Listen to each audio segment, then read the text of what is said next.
Okay, folks, welcome back.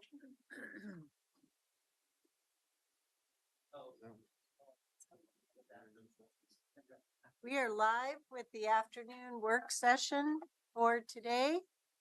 So the first item on the agenda is appointment to the Rainbow Lane Special Road District. She really doesn't need your help on this. No, she really doesn't.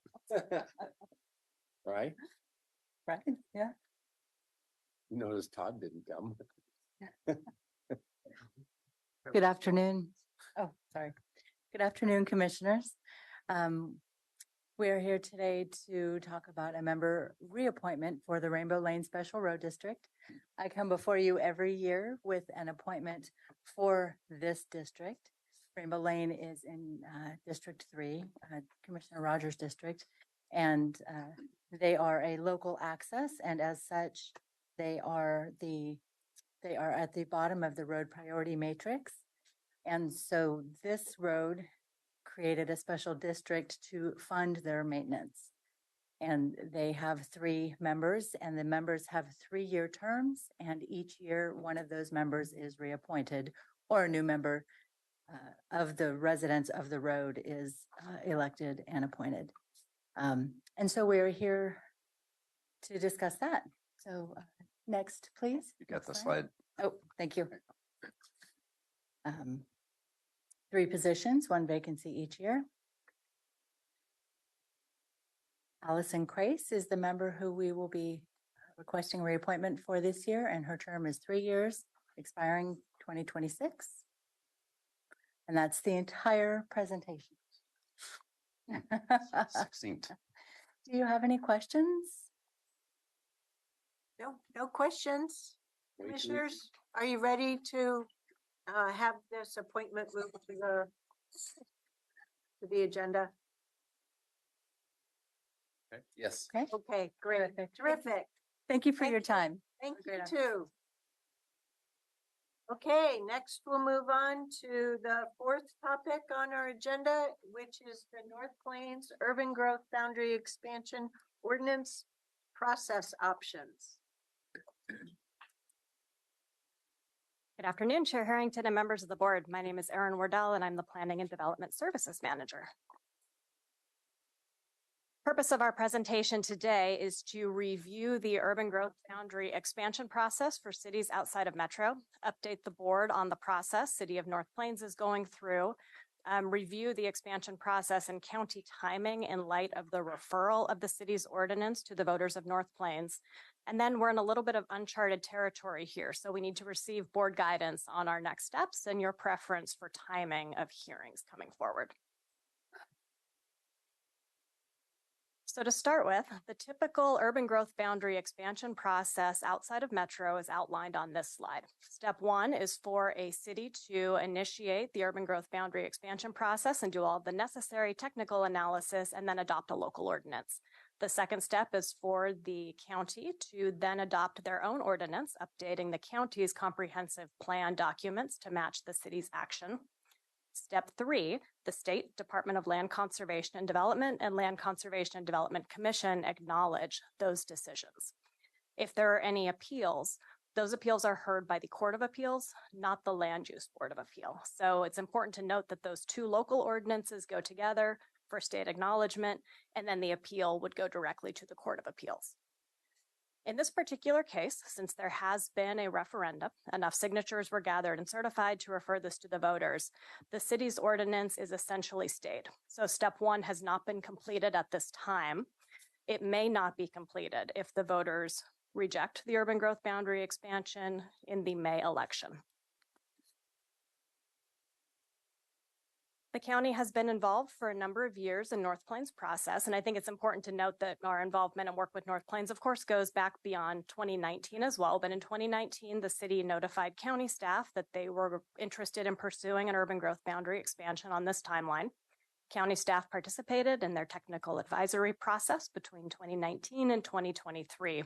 County staff also coordinated with our state partners at the Department of Land Conservation and Development throughout this process to make sure that we were following the correct statutory process.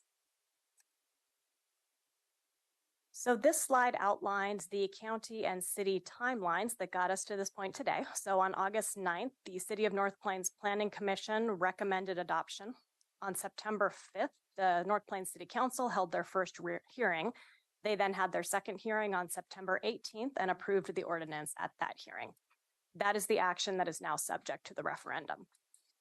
The county started our process back in October. Our Planning Commission had their hearing on October 18th. They closed the public hearing at the end and continued their deliberations to November 15th. So tomorrow, the Planning Commission is expected to hold their deliberations. On November 28th, we have a hearing scheduled with the Board of Commissioners. This will be the first reading, your first public hearing, and could be potential adoption at that time.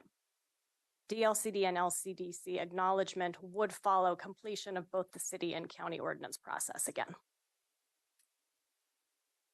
So as I said, the county's Planning Commission held their hearing on October 18th. County staff provided the background technical staff report. City of North Plains staff and elected officials were also there to provide additional information. We heard a large amount of public testimony on this ordinance. We had 31 people in person and 5 virtually. 23 of the people who testified were in opposition, 13 were in favor. At the conclusion of testimony, the Planning Commission closed the public hearing and continued their deliberations. So I want to talk a little bit about the board's decision-making framework. The board is not required to approve this ordinance. Statute requires that the county associated with the city that asks for the UGB expansion consider the criteria on their own.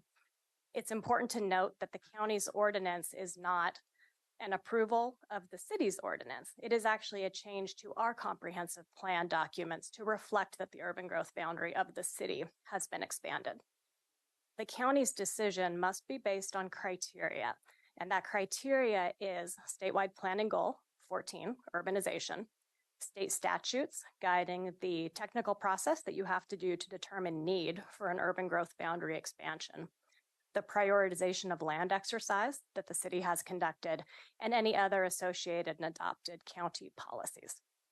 In this case, county staff recommend approval of Ordinance 899 based on our technical analysis of the work that the City of North Plains has done. We think they did follow the process correctly. We think that they went through all of the steps correctly, and we think that they've met the criteria of Oregon's planning goals.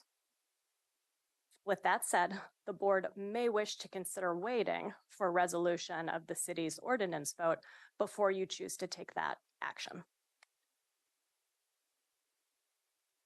So the voter referral of the city ordinance was quite frankly a bit of a surprise to us. We were moving along our process and it felt like this came a little bit out of nowhere. And this is where we ended up in a little bit of uncharted territory.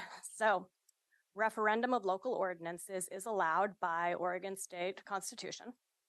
Enough valid signatures were collected from voters within the city of North Plains. Those signatures were verified. And so the matter will go on the May 21st ballot for the voters of North Plains to decide whether or not they support the city's ordinance to expand the urban growth boundary. As I said earlier, the city's ordinance is effectively stayed at this time until after that May election happens and the vote is certified. So in light of the referral, county staff have developed 3 different options for your board to consider going forward. And this slide lays out those 3 options. There could be other options out there, but these are what we thought would be the 3 options we could consider. County option 1 would be to proceed as planned and hold our hearings as we're expecting to. That would mean that the PC continues their deliberations and then makes a recommendation to the board, and the board proceeds with their decision prior to the May vote. Option number 2 is kind of a hybrid. That means since the Planning Commission already started their process, let the Planning Commission finish, make their recommendation, but hold the board's decision until after the May election. Or option 3, recommend continuance of both Planning Commission and board action until the May election happens and we know the outcome. There are some considerations with these processes. The first is statute does not specify a required order for the city and county local ordinances. We've been thinking of them sequentially. Step 1 is city, step 2 is county, step 3 is state. because that makes the most sense. The urban growth boundary expansion came from the city after all. They're the ones who did the technical work. They determined the need. They've done the justification. But that's not actually required by statute. So there's not a rule that says the county can't act while the city's ordinances stayed. Now, the city and county ordinances both do need to happen and be approved before the state can do anything. So if the county did choose to go forward, make your decision before the May election, it would effectively sit there until the city's situation is resolved, and then they can go together for the state for acknowledgement. The risk is if the county approves Ordinance 899 and the voters of North Plains reject their local ordinance, we would have to file another ordinance to undo Ordinance 899 and revert our comprehensive plan documents back to what they were before. So with that, policy question, which process option would the board prefer? We did put together some potential dates for consideration, and we just did this. So it wasn't included in the PowerPoint, but we can hand these out if you want to take a look at some potential options, and we can talk through these. Well, so irrespective of the calendar, right, that's just laying out dates based upon these three options, right? Yep, but we attached dates to them so you could see what it would likely look like if we choose to do this continuance. You have them for Nafisa and Roy.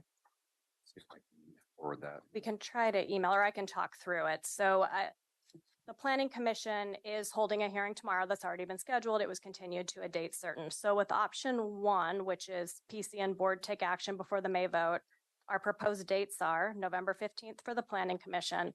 They may need to continue to December 6th, depending on the amount of deliberation. We just don't know yet how long that hearing is going to take. The board could hold your November 28th hearing. You have to hold your November 28th hearing because we've already advertised it. You could choose to take action on November 28th.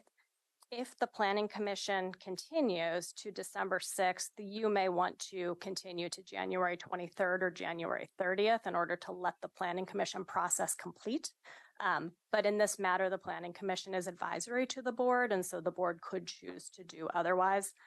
We picked the January 23rd and 30th dates in order to give us enough time after a December 6th Planning Commission hearing to put together materials for a staff report.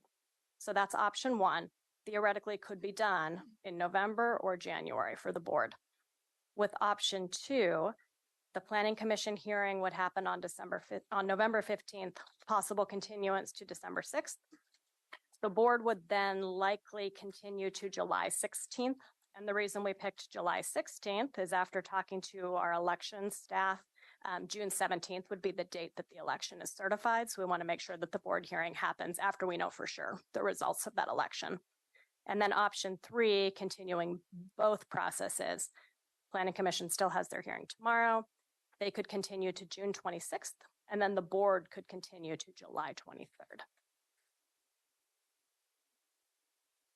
Well, and I know I expressed through our conversation last week that I would hope in the future that for our ordinances, when commissioners have long given advance notice of vacations, in this case, Commissioner Willie takes a vacation every year at the same time, but he's also made sure we've had it way in advance that we won't schedule an ordinance within a commissioner district if said commissioner is going to be on vacation.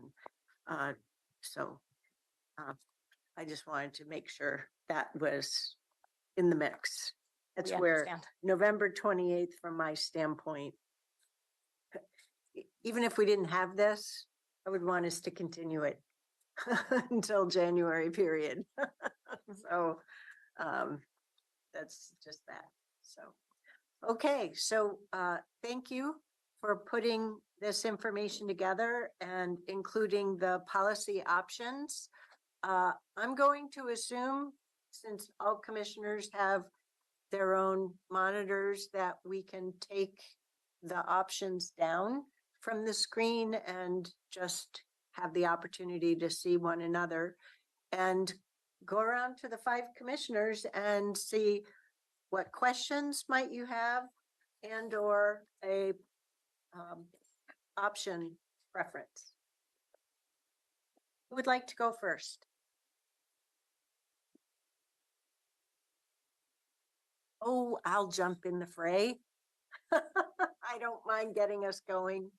I appreciate the clarity that you have here. And I find it a little bit puzzling that it says we're not required to approve the ordinance, even though it would be a change to our own comprehensive plan, which I believe is also always done by ordinance. So I'm a little bit confused by that on slide 7. I think what it means is that the board is not merely perfunctory in this matter. In the case of a city urban growth boundary expansion, the city takes action through a local ordinance, and then the county does the same. So a county could say, we don't think the city followed the right process. We don't think the city met all the criteria. We don't want to approve this. And if that happens, the county effectively blocks it from moving forward to the state for acknowledgement. And that has happened. We found some instances where a county did not approve the urban growth boundary expansion that a city had proposed. Okay, all righty. Also on slide 8, Mr. Anderson, you are our county counsel. And slide 8, it says the city's ordinance is not effective unless approved by North Plains voters in May 2024. I want to make sure that you're in legal agreement. Okay. Given the correspondence that we have received that is not based in a legal opinion, but expresses an opinion with regard to that step 1 business, I want to make sure that we're all clear on what our legal counsel says. So at this juncture, I do acknowledge the staff recommendation for approval, and based on the review of the technical information and process from the city and what in your technical expertise we need to evaluate all of this, the criteria we need to evaluate all of this on. But I respect the fact that the city voters do have an election coming up to make a decision on the referral one way or the other. It is also not lost on me their decision on the May 2023 police levy. So at this juncture, so as not to influence the election one way or the other, right? The voters of North Plains have a referral before them that'll be on the May ballot. And I don't want anything that we might do, say, or hear through the course of our process to influence that election one way or the other. And it's a referral. I may not like the level of referral rate here in the state of Oregon, but nonetheless, I have to accept that it is what it is, and that we're faced with a referral that'll be on the May ballot. And so we'll just pick back up then. So that's my thinking. So your recommendation is? For me, option 3. Yep. Commissioner Rogers. There we go. First couple of comments and then to the recommendation. I've seen nothing in the process that didn't follow good land use law. I mean, the city went through their process, presented that to us, and that's the work's been good. I don't doubt that. Secondly, I do support the referendum process, and I think that it's fine that it's going on. Having said that, I distinguish between us finishing our work internally, not at the board level, but internally, and saying, let's let the planning commission proceed on so that administratively it's done. We have followed good land use policies. They will complete their work. They will bring that to us, and then we can defer until, after the May election. But I'd like this to stay within the purview of what the law, as I understand it to be, and that would be us is to look at it. Did they do the work? Yes. Is it complete? Yes. And approve it to move on. And then in the referral process, we'll make a decision as to whether their part moves on. And then we don't have to reopen it or even approve it if we get beyond May. So that's where I'm at. So option wise, So that's option 2. could we not choose options until we all speak so that we all No, hear each no, other before no. we chose the option? You No, don't think I'm wait. persuasive enough to get somebody He's- to change their mind? I didn't say that, Commissioner Willie. What he just described was let the planning commission proceed and then the board comes back to it, Okay. which is option 2. That's why I was checking I know, but when you interrupted me. I know because Commissioner Rogers, am I correctly understanding that what you summarized is option 2? In essence, that's correct. But I'm certainly open to hear others. I'd like to hear all the comments. thank you, Roy.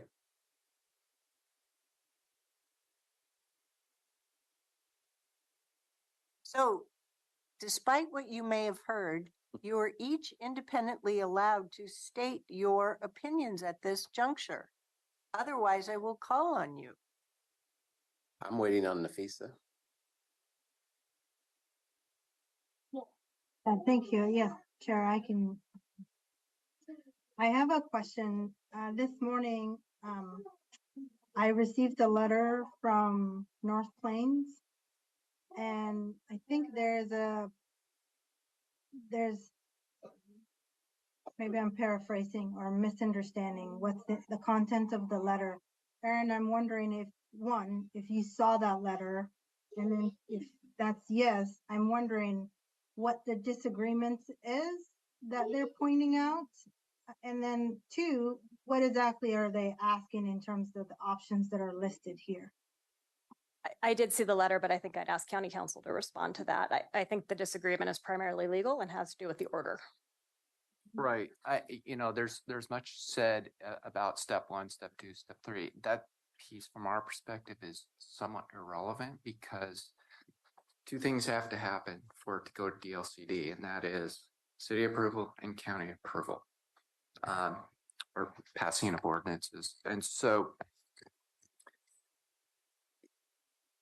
I think there is a fundamental disagreement between North Plains and our office on this issue. We do think that North Plains ordinances is in limbo. It has to be referred to voters, and so their ordinance is not effective right now. If you think about a currently existing county ordinance that's on pause, but it's because it's in the court cases. But we did, your board did pass the flavored tobacco ban, and then that was referred to the voters. That ordinance was not in effect during that period of time between board approval and vote by the county residents. Does that help answer your question, Nafisa? Yes, and then the second question I asked, Brad, is that for Aaron or for you? Can you repeat the question? Yeah, 100%. In the letter, there's a specific ask to the city is saying we're in the process of researching case law on this issue, as well as communicating with DLCD on these issues, and respectfully ask that you allow us to soon share our findings with you for additional consideration. And my question is, what is specifically are they asking in terms of the consideration that are listed on our PowerPoint slide? I can't answer on behalf of North Plains. That was a bit unclear to us as well. Rob, do you want to? I mean, it would be speculation on our behalf. Well, I think I can add a little bit of detail to that, which is that I think one of the questions that the city had been asking is, the state requires cities to plan for 20 years of growth. And the city has done that. And so this referendum then calls into question how the city can plan for 20-year growth. So I think they feel a little bit stuck that they're doing what the state has told them they have to do. And now there's a referendum on that. And I do think that is a potential legally challenging thing, but that doesn't mean that the referendum didn't happen. And it doesn't mean that that ordinance wasn't referred to the voters. So while there's probably years of legal work to come out of this, I don't think it changes that fundamental piece that the ordinance has stayed. Yeah, I'm in agreement. That's It, right. it's just a challenge with state law, right? Yeah. Cities are told to plan for 20 years of growth, but then you can have a referendum on the ordinance that does that. And as I understand what you presented to us, the referendum of local ordinances allowed by Oregon Constitution since 1906 is it. They're just following the law. Right. Right. Commissioner Fye, we lost you. Are you still there? Thank you. Commissioner Treese and Commissioner Willie, you haven't had a chance to speak yet before coming back to Commissioner Rogers. Was Commissioner Fye finished? Doesn't say anything for make a choice. I didn't I- hear a choice. Thank you. I didn't specify a choice because I was wondering, the chair, are you gonna come back and ask a preference? That was already out on the table because that is the policy question. Oh, okay, so then I'm not done, if you don't mind giving me a few more minutes to dialogue with Aaron for bed. Aaron, in terms of the prior board discussions, are we in alignment with option 1 or is it option 2 to proceed to let things take its own course? For us to, is it option 1 or is it option 2? All three options are really on the table. It's a policy decision for the board. And it just has to do with the timing of when the board wants to have the hearing. So if I'm understanding correctly, option 1 will be before the May. The board will make a decision approving or not approving the ordinance before the May. And then option 2 is we'll have a hearing after the May. Correct. Election. So, right. So option 1 continues basically our current timeline. The board would be expected to complete either at the end of this month or in January. Option 2 says, since the planning commission already started their process, let the planning commission finish, but continue the board process till after May. And then option 3 is to continue both planning commission and the board action until after May. And in your work plan, how crucial is to get a board direction today as opposed to? It's really keeping it- important because the planning commission hearing is tomorrow. And so we need to tell the planning commission when we walk into the hearing if the board's preference is for them to finish tomorrow or to hold until after the May election. Okay. I'm between option 1 and 2 myself, so.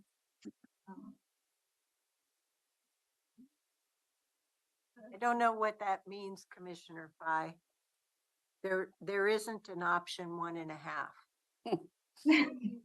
No, I said I'm between option 1 and, Oh, okay, I get it. yeah, but, yeah, come back to me, Chair, if you don't mind. I'm gonna deliver. Oh, Go ahead, Ben.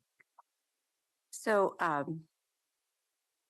if we were not, I just wanted on record, if we were not in this referral situation, I'd be supporting this.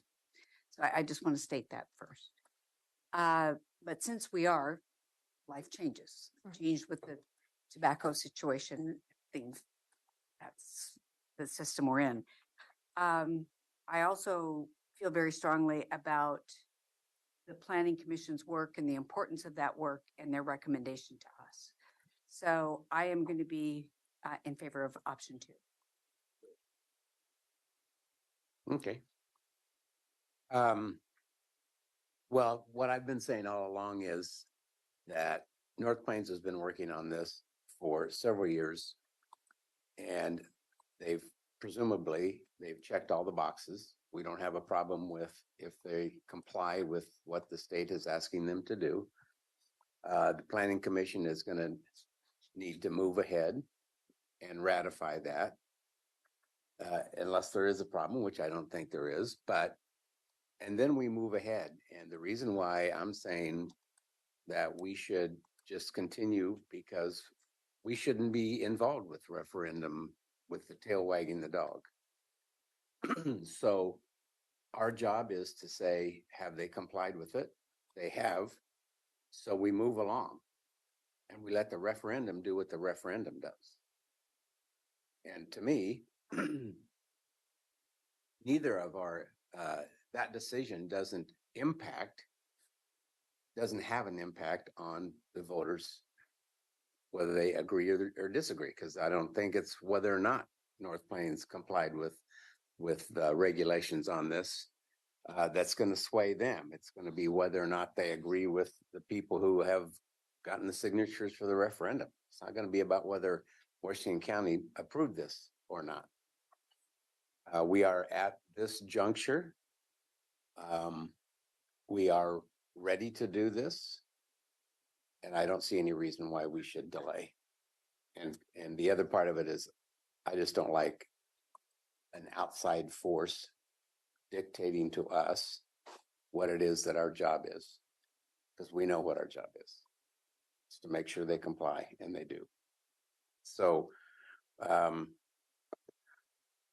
I'm absolutely with option number one.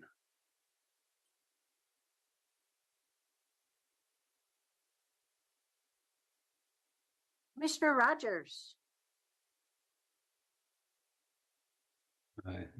Whoops, there we go. Yes, I'm coming back. As I said, I was with two. The one question I'd ask staff, you made it abundantly clear why we need to give direction to the planning commission, but why do we need to take action between now and May? So the board doesn't need to take action between now and May. It's really at the board's preference when you'd like to hear this ordinance. So because the planning commission process already started and they have an advertised hearing tomorrow, we just need to know the board's preference and what we tell them for when the board will have their hearing, because that could change the timing of things. No, I well understood that, and that's why I gravitated to, I want to finish the work because I think it's been good work on the city's part, good work on ours. But as far as us dealing with it, and where I might be different than Commissioner Willie, my heart might be with him, but my thought process is if you're going to subject us to additional hearings and additional effort to undo it should the referendum work, why not just wait and use some prudence, and we'll come back to it in May and deal with the board portion of it, but we can get the planning commission. So that's where I'm at. Option two.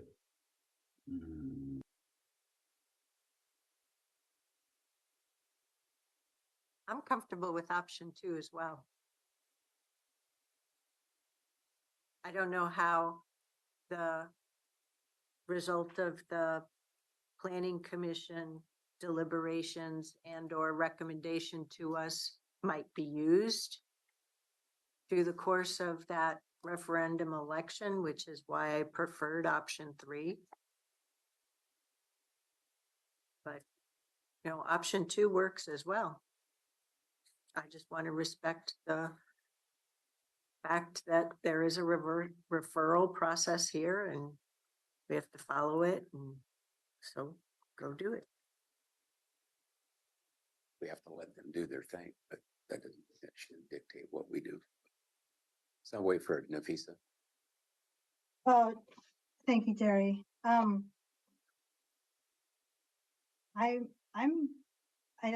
think I'm misunderstanding the process here, but my preference is option one as well.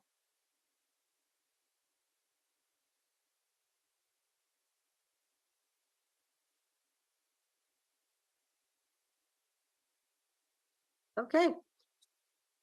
Any other last comments? Okay, so you have three of us who are comfortable with option 2 and 2 people who prefer option 1. So we have a majority at this juncture to proceed with option 2. So timeline wise, we'll go to the planning commission tomorrow. We'll let them know that the board is comfortable with them proceeding on making a recommendation to the board and they can finish their hearings process. Because we have noticed your hearing on November 28th, we will still have that hearing. We will bring forward the recommendation for a continuance to a date certain and we'll pick the date, July 16th.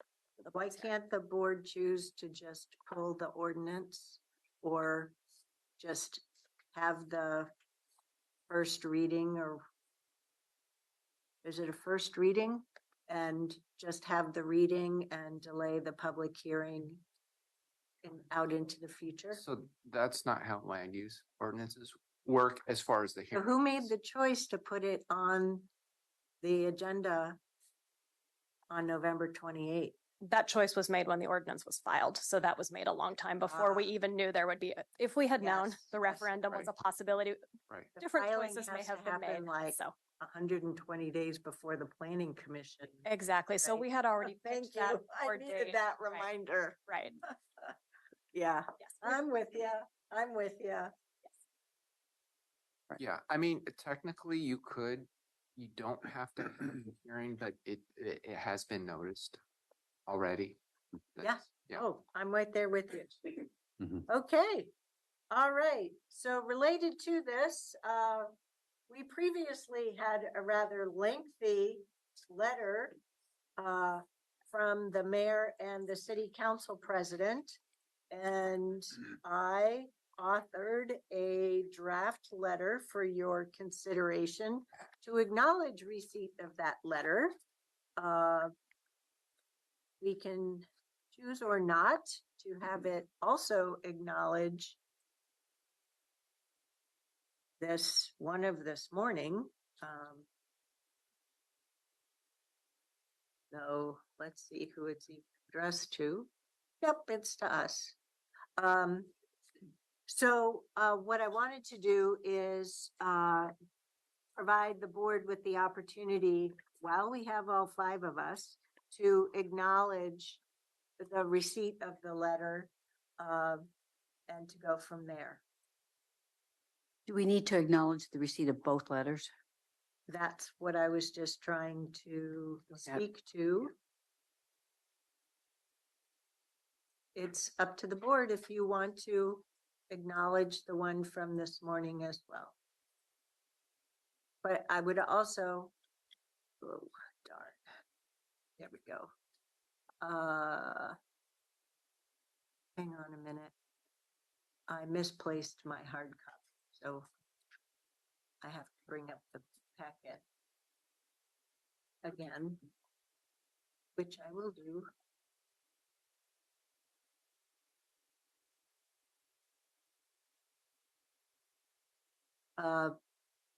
Because we may want to also change the closing in terms of our next steps.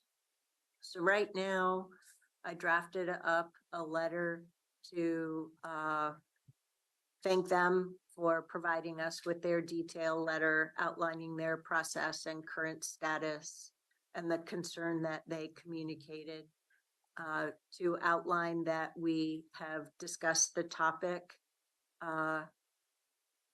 and remain an engaged partner through the process, that at our September work session, we asked our staff to provide us the information about the criteria, whatnot, that we talked about.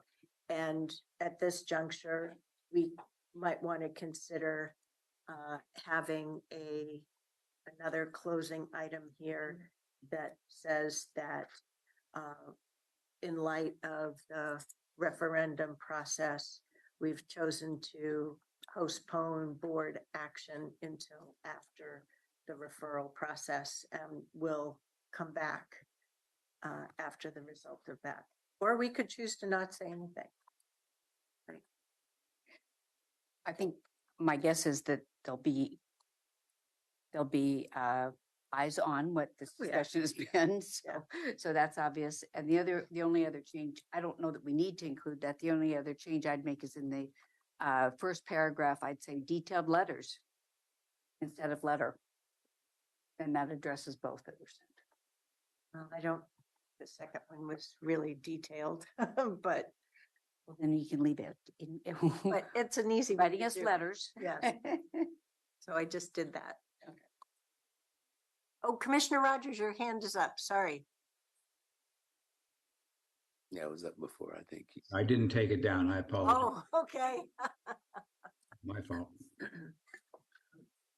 Would board members like the letter to provide any conclusion to the Might as well. direction from I mean, today? They're probably listening anyway. Well, so yeah, go ahead and their put- city manager's right here. Mm. but- I think mayor's on the, Oh, too, so. Oh. I'm But yeah, not on Zoom. Go ahead and put it on there.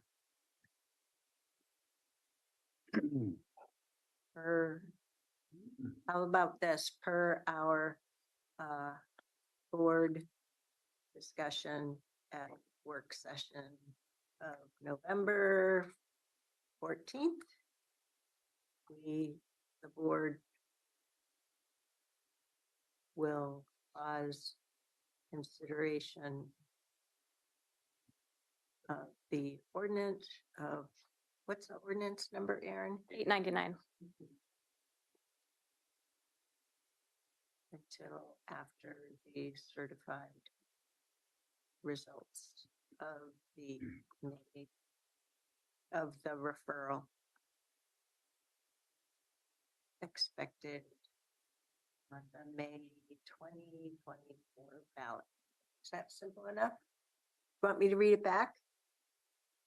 I trust you. Yeah, Okay. Yeah, read it back, or yeah, it's okay. yeah, read it.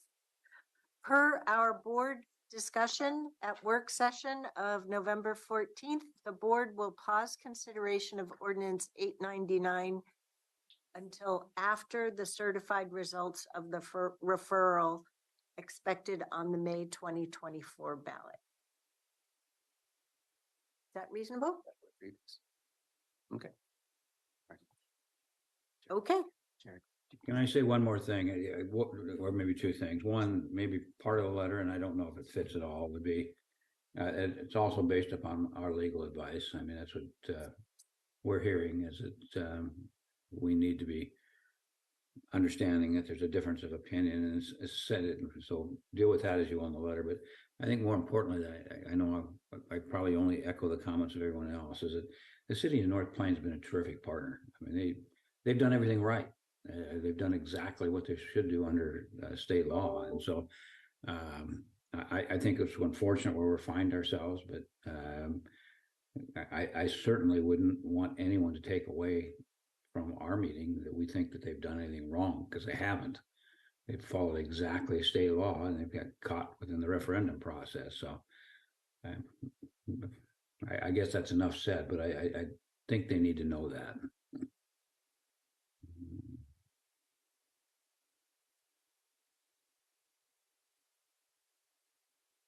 Thank you, Ori. I would agree with you. We are committed to working as collaborative partners with North Plains and continue to work together moving forward. I don't know if you want to say it any differently.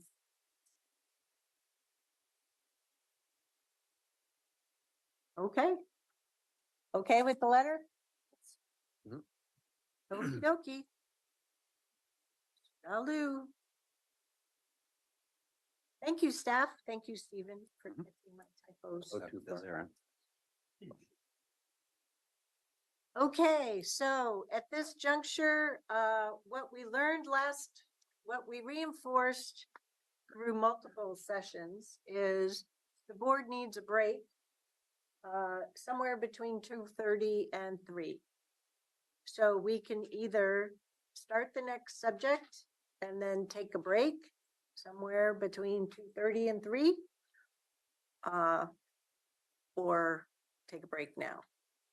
I think it's natural to just keep going for now and pick up with the break a little later. We might just be able to wrap it up before your break. We have another topic after your presentation. So we will be taking a break. Important leadership and communication. Yep. Yeah. Okay, so we're going to dive right into the MSTIP 2023-2028 project prioritization review and next steps for CIP priorities. Good afternoon again, Chair and Oh, Commissioners. sorry, you got that. Let me move my lunch and junk. Everything else there. All right. I'll go ahead and get going. Good afternoon, Chair Harrington and Commissioners. I just want to thank you for your continued engagement and deliberation on this item today, as well as this series of items that Director Roberts and his team have brought before you regarding transportation projects. As I introduce this next item, which is a review of transportation capital projects through the MSTIP 23-28 prioritization efforts, I want to just take a brief step back to provide some context and how this is related to other transportation considerations for funding and financing decisions. So today's briefing provides information on a process that is running parallel to other considerations, all of which will inform a county capital improvement plan for which you will deliberate and provide direction to in the spring of 2024. So leading up to that capital improvement plan, you will continue to be briefed on IT systems, facilities, and transportation considerations. And leaning into our One Washington County practice, a cross-functional team being led by a skilled project manager meets regularly to discuss how each element of the county capital improvement plan impacts others so that we can continue to try to create a clear picture for you. The transportation element has 3 steps alone that Director Roberts has been and will continue to bring before you. So if you can imagine like three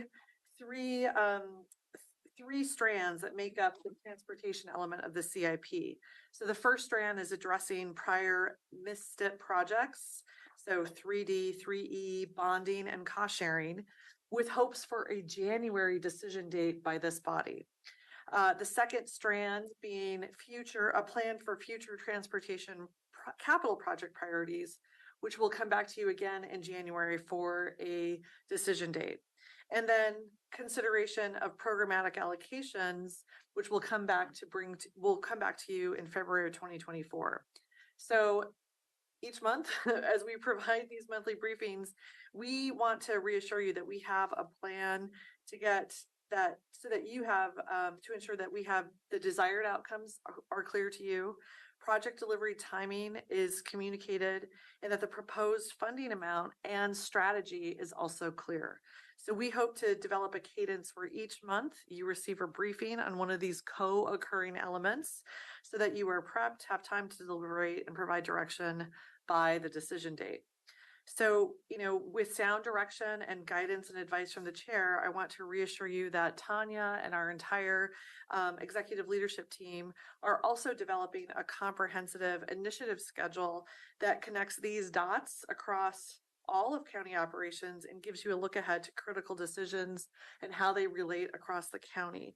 And so today, I guess what I want to tell you is that, thank you for your continued diving into these processes. We know that it can get complicated because they are running in a parallel way, but I'm really glad that we're in the capable hands of Director Roberts and Jessica Peltz, who will provide this briefing on that one strand of MSTIP project prioritization with a proposal for your consideration. So I'll turn it over to you. Thank you, Danny. Oh, really loud. So as Danny was just saying, thank you for that introduction. That was excellent.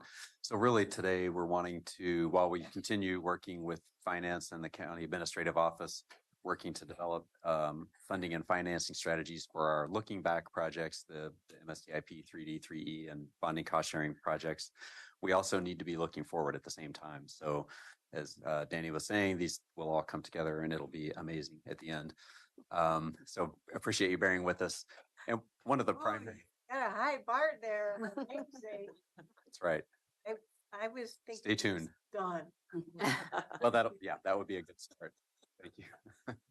So one of the reasons that we wanted to hold the date today to bring this information to you is that we will be engaging with the Washington County Coordinating Committee as we start thinking about what are the priorities for upcoming transportation projects and programs. So in order to help shape that recommendation, we're picking up some things that we started working on and paused about a year ago. We'll be picking that process back up again. We just want to make sure that we've had a good checkpoint with you, reminded you where we've been and where we're going with that one strand of our multi-strand transportation CIP development process, and then make sure that you have any questions now, we can make sure to get those answered for you. Is Commissioner Fye with us in work session? Yes, she just has her camera off. Ah. It would be good to keep camera on so we know you're part of the presentation and discussion, Commissioner Fye. Yes, not. There we go. Thank you. Okay, and so we'll be circling back to these through the presentation, but these are the discussion questions. So basically, just do you have any questions or concerns at this point based on what we shared today? Any questions about our community engagement efforts that we conducted and that Jessica's going to run through with us? Questions about the proposed prioritization process for future projects, and then additional information that will be helpful as we move forward. And with that, I'll turn it over to Jessica. Thank you. Good afternoon, Chair and Board of Commissioners. I'm Jessica Pells, LUT Policy Analyst. I'm going to take us back in time to spring 2022 when we really kicked off our MSTIP 23-28 work into high gear. In spring, we had asked for cities and we submitted, we asked for a call for projects for MSTIP funding consideration. And from that call for projects, we got a total of 33 projects. Then in June, actually in May, we did the work with, we did a technical evaluation, county staff did, and we worked with WCCC TAC and community-based organization leadership at a workshop to prioritize and narrow down the list to 25. And the board approved that list in June 2022 for community engagement. So that's what we went forward with. And through July and August, we did a really robust engagement effort to understand community priorities. And I'll talk a lot more about that through the presentation. May I raise a question here? Yes. Please. So there was a district realignment process that went on. Yes. And the reason I'm bringing this up is I know that there's one big project that used to be just in District 2 that's now in District 1 and 2, which is the Schultz Ferry intersection. I didn't see that in this overview that was included. Yeah, we kept that in the same in District 2, I think. Well, I'll go through the list of projects because the boundary line went through the middle. So we kept it where it was. So we have a number of projects actually that are right where the line is going through the intersection of the project. So the only project that really changed was 170th. Went from District 1 to District 2 in its entirety. I'm so lucky. So also in summer 2022, we hired Kittleson and Associates to prepare cost estimates and a construction risk assessment. And part of the purpose of this was, as we have been discussing over the past few months, we have a funding gap in 3D and 3E projects that is in part because our cost estimates weren't very robust. And we ran into a lot of unanticipated circumstances. So our idea was that we need to have a baseline for these cost estimates. They're all evaluated from the same metrics and cost assumptions for the things like materials, stormwater, right-of-way, street lighting, utilities, and some funding in there for project management, all these things that we run into through projects. We wanted to have just a lot more robust look at that and an understanding of the construction risk assessment that they might run into with railroad, natural resources, things like that. And then this year, to make sure that costs are up to date with what we're currently seeing and accounting for cost escalation, our capital projects division staff updated the cost just at the beginning of November. So these tables of projects that we'll go through are reflecting that updated cost estimate. So I'll run through these. So again, just to preface this, we won't bring this back to your board until February with a recommendation from the WCCC. So this is really just setting the stage as a reminder for the projects that were proposed. Can I ask a question though? Because you have me a bit confused. At our October 10th work session, you went over the $90 million gap with 3D and 3E. And in that, you talked about the opportunity, you already have to do bonding for the remaining portion of the cost sharing projects for the UGB expansion. So you gave us this table that takes the various projects out through some finish in before the next fiscal year 24-25, and some go out through 2 more fiscal years. And then you gave us 2 options to talk about for bonding: 60 million, 120 million, and 150 million.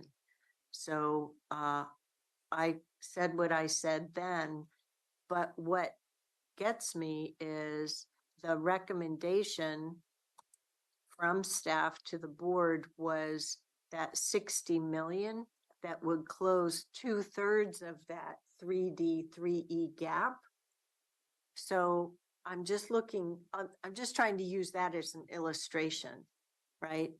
That if we do that, you still have 30 million of a gap, but what you said is in the course of this presentation is that you would begin design on what I'm now calling the 3F projects. So what does that mean relative to this, right? Because you're not going to be proceeding without doing some level of bonding, right? Right. So that's where I feel like, are we asking the wrong question? Since we know we already have a funding gap still to deal with 3D and 3E, right? With the $120 million recommendation. I keep wanting to say 90, which is why I have to keep looking at the screen. So why aren't we just being given the opportunity of just taking all the design projects from the 3F list and seeing how that comes out? I feel like the question that we're being asked is a bit too large to prioritize 20 from 25 down to a smaller set. I think, and maybe we can come back to this on slide 19. I think that may be an opportunity to sort of address the idea, sort of we're working to try to size a slate of projects and activities that sort of keep the pipeline, if you will, the project pipeline full but not overloaded. And so I think so that tells me you still see room for doing the bonding, right? Moving forward with 2/3 of the projects, somehow figuring out the 30 million gap, but also beyond design. I guess I haven't accepted on faith that beyond design you can do anything. You're going to make the it seems to me like you're just making the problem harder by adding more projects. I outlined how it's supporting a pipeline is my problem. Right. So right. okay, I get it. Yeah. I'll wait. Okay. I still have that pipeline problem. It's a good question. We'll come back to it. Thank you. Yep. And maybe we should have included this. This was from our September, that pipeline where we tried to show that these projects will be completed and then the new projects need to fill in to maintain staffing and the whole pipeline. So we can't necessarily just put in design because then we have I all was the using staff the and charts from that are repeated in the October presentation. yeah, this one. Yeah. Yep. Yeah, and this was just showing the current status without showing how those additional projects slot in. Okay, I'll bring up the September list then. Okay. What's the date for that? Because it's not listed on the worksheet. September 12th, I believe. Well, Okay, yeah. I'll bring it up. September Thank 12th. you. Yes, thank you. And maybe could we say also that maybe we haven't been very clear about their sort of two separate things where we have the past and that's what we anticipate bonding for, and then the future will be funded. So that's Yeah, sort of pay as you separate, go. right? And then the future will Yeah. be funded through general fund transfer or bonding or a hybrid that we're still working on. Yeah. Okay. So also, I should say before we go through these that there were three types of projects proposed. There's design, as we've been talking about, and that is the engineering design that goes into it with looking at environmental factors and geotechnical and all those things.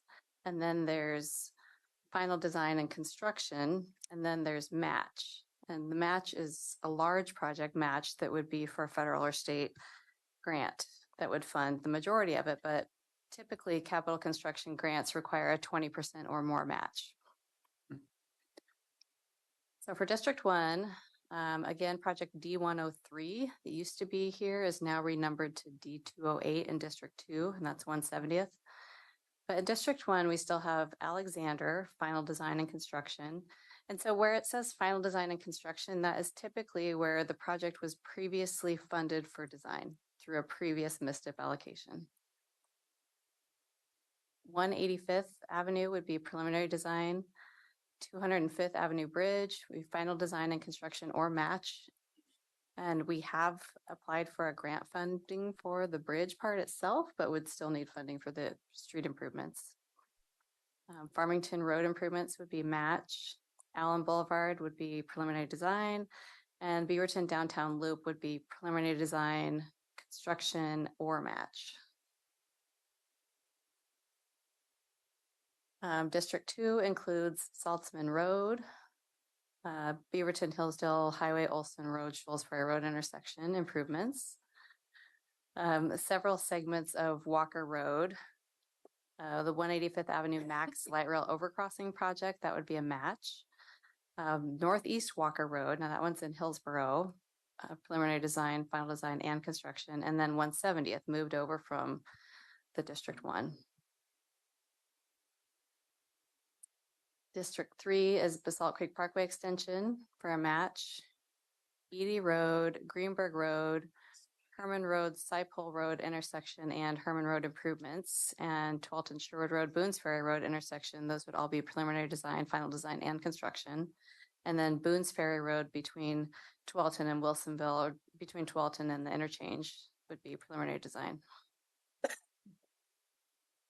And then District 4, Wren Road, Susbauer Road intersection, Highway 47 at Fern Hill Road, Maple Street, there in Forest Grove, Glencoe Road, West Union Road roundabout in North Plains, 19th Avenue and South 29th Boulevard, those are both in Cornelius, and then Cornell Road, Brookwood Parkway intersection in Hillsborough. So now I'm going to talk a little bit about the community engagement that we did in 2022 for these projects. We had an online open house and survey open for just over a month. And in addition, we attended 15 in-person events where we did a lot of outreach and we took paper surveys to connect with members of the community there. That was actually really successful. And the surveys were just a preference survey. So the projects were listed by district and respondents were asked to pick their top 3 projects per commissioner district. Now, one thing I want to point out about this map is that, so the stars are depicting the locations of the in-person events that we attended. We had planned to have an event in Forest Grove as well, but if you'll remember, the summer of 22 was extremely hot and that event got canceled due to heat.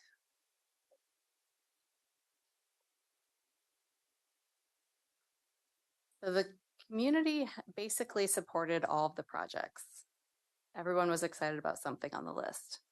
In general, people told us they want sidewalks, paths, and bike lanes, access to transit, better and safer access, that is, lighting and safety improvements, and less traffic congestion. There was some difference of opinion about types of improvements that should be built, such as roundabout or signal at an intersection, but general consensus that something should be done. So the next few slides are going to go through the community preference survey for each district. So in District 1, the top three rated projects were Beaverton Downtown Loop, 185th Avenue, and Farmington Road. In District 2, it was Walker Road Segment A, which I think, I'm forgetting the actual segment. I think it's Parkway to the intersection. Russ probably knows. That's not Murray there. Murray. Which one, starting at Murray? Are you talking about the Walker Road? A. Yeah, okay. We have them broken down, I but believe it was from essentially between Murray and Cedar Hills Boulevard. there we Right, okay. But that's A and C, isn't it? C is on the other side of the intersection. Oh, okay. Yeah. The TriMet Max overcrossing at 185th and Beaverton Hillsdale Highway Olson Road intersection.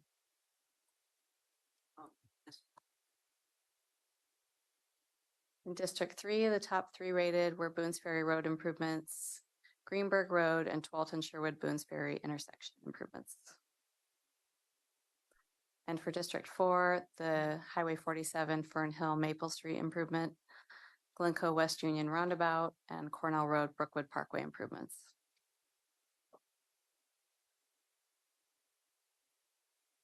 So we put in here, how is the community input used? Obviously, community input is just one component of all the factors that go together when we are thinking about project priorities. So the other factors include equity index score.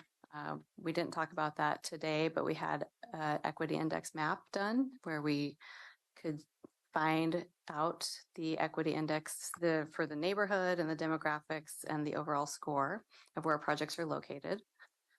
Whether a project was previously funded for design through a previous MSTIP allocation, the construction risk assessment, refined cost estimate. And then we want to talk a little bit about programmatic allocations that are also generally funded through the MSTIP general fund transfer. And that includes the Opportunity Fund, which has historically been used for match for competitive grants for bike and trail projects and bike ped and trail, rural bridge improvements, and intelligent transportation systems.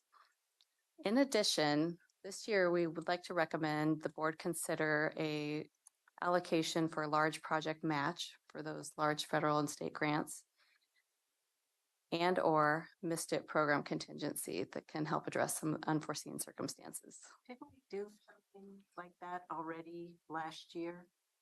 We already weighed in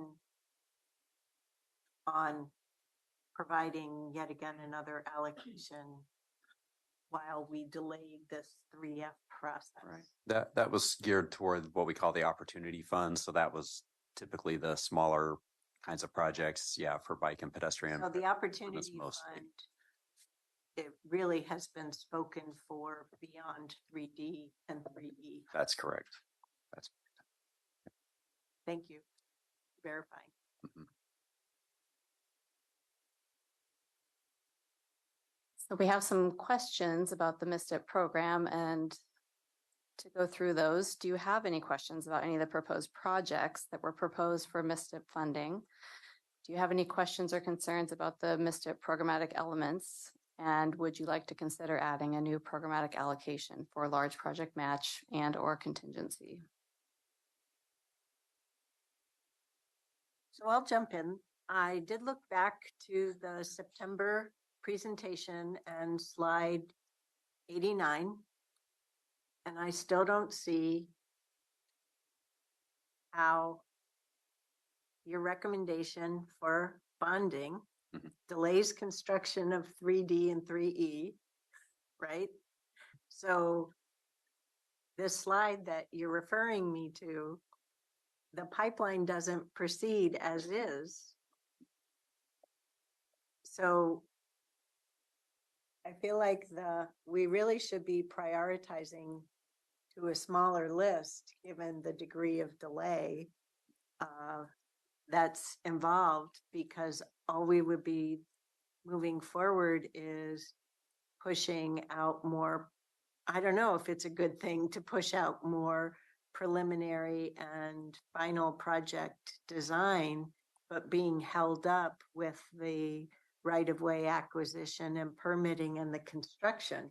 So then you have a sort of a surplus of what's been gone through for preliminary and final design, yet because there's such a backlog of funding, there's sort of a cliff. So that's where the picture doesn't look clear to me right now, just yet. Right. Doesn't look progressive or smooth. Right. Yeah, and it's that next slide, I think, is where I think we will maybe come back and try to address that a little bit more. I don't think we have a definitive solid answer, but at least we can talk through maybe a little bit more. Well, it just seems like a lot to be investing every single month an hour on transportation when we're still held up by the fact that. Right. And maybe just to help clarify, so given the fact that we're still in an ongoing discussion around the funding and financing component, both for looking back and then how that implicates how we move forward, really we need to, on a parallel track, just be assessing the priorities for future work. We're not committing to anything right now or committing to when exactly we're going to build these future projects. We're just trying to determine what are the priorities for the next tier of projects and Priority sequencing.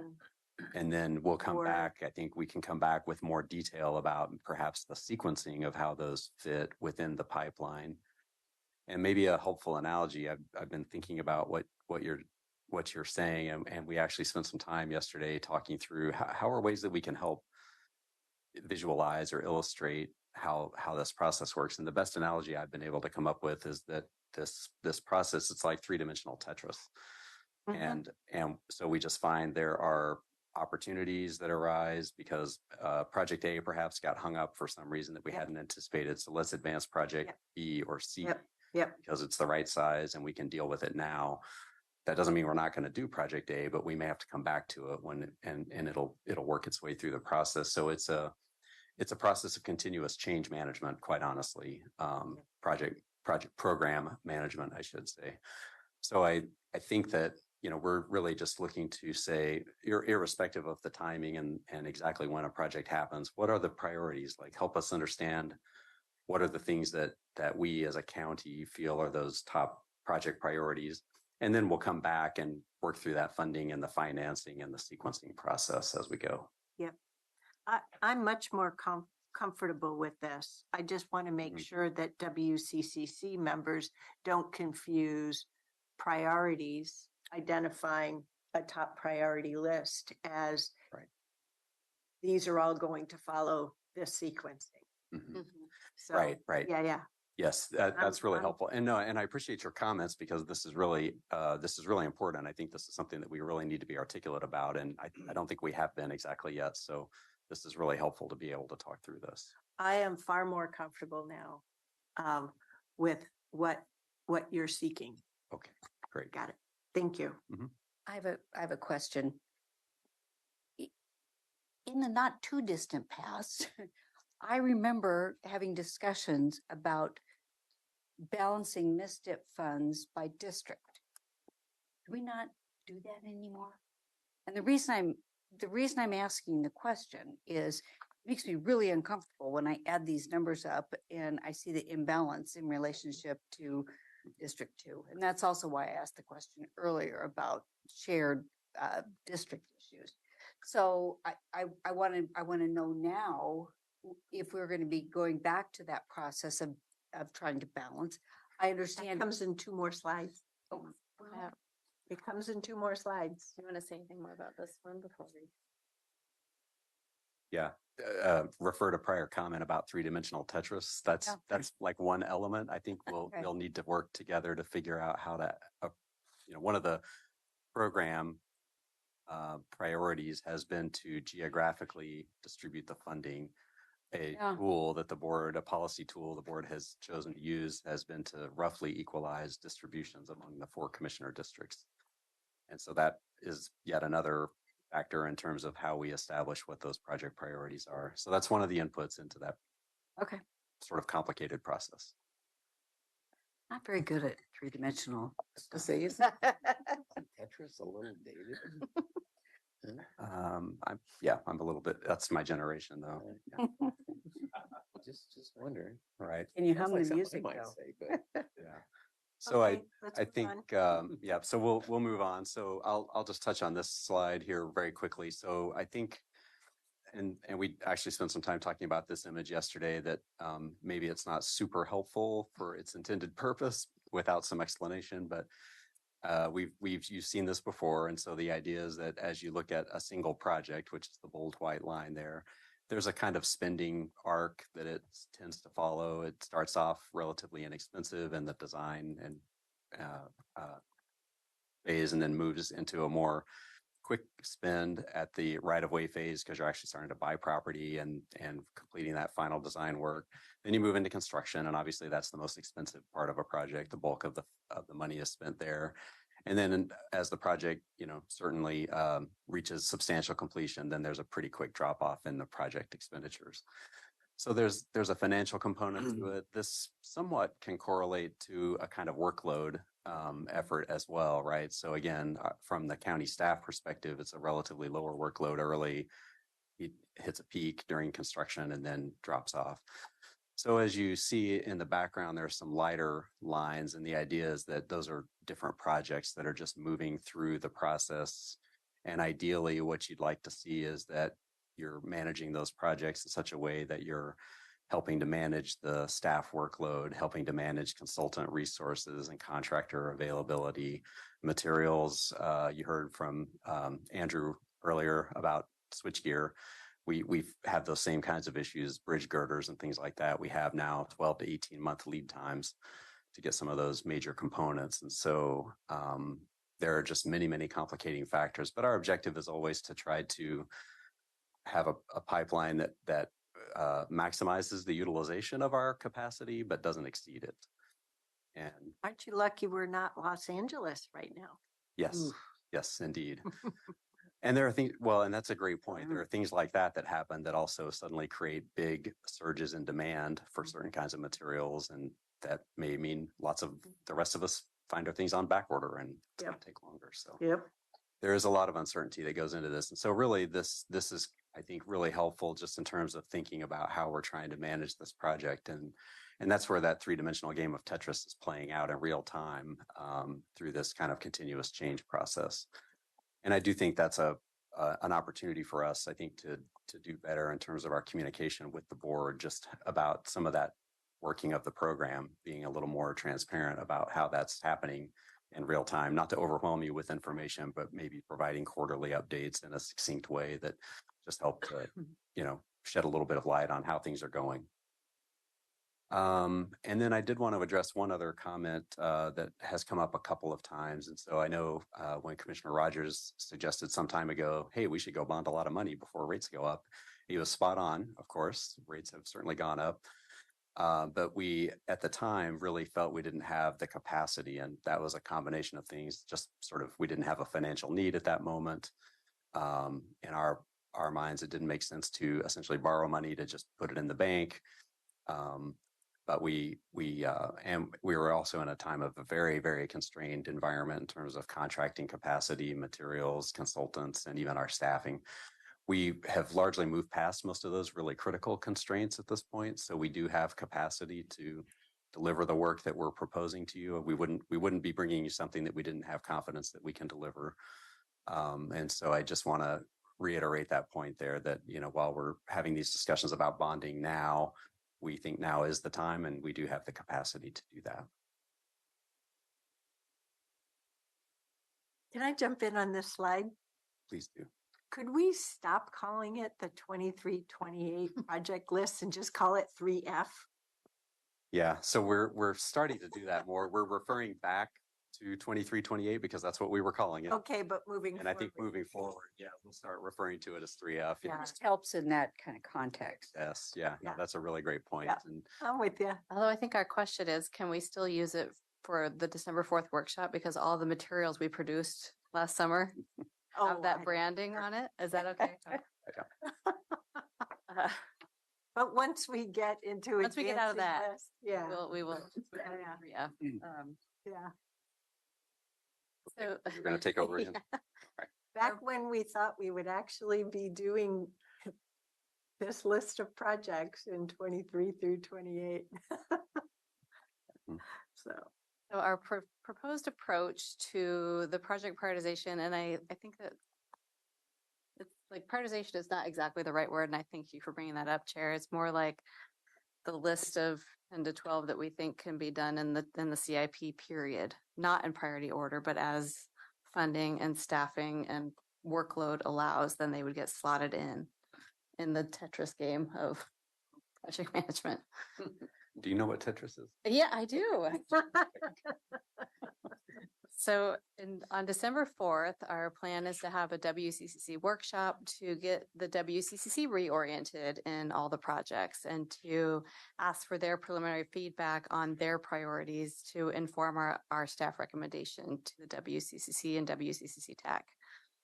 In December, we will review the feedback from their workshop and we'll draft a recommendation for WCCC TAC to review. On January 4th, we'll ask WCCC TAC for a recommendation, and then January 8th, we'll ask the WCCC for a recommendation, and then in February, we'll bring that recommendation back to you at a work session for your review. And again, it won't be a decision point at that point, but it will inform what we put into our transportation CIP. Now to Commissioner Teresa's question, this is our question back to you. Because in the past, it has been by district, relatively equal allocation of funds. And that is how we framed the community engagement with that in mind. However, for the transportation CIP, it will be more likely a list, but it's up to your board how you would like to see that list composed.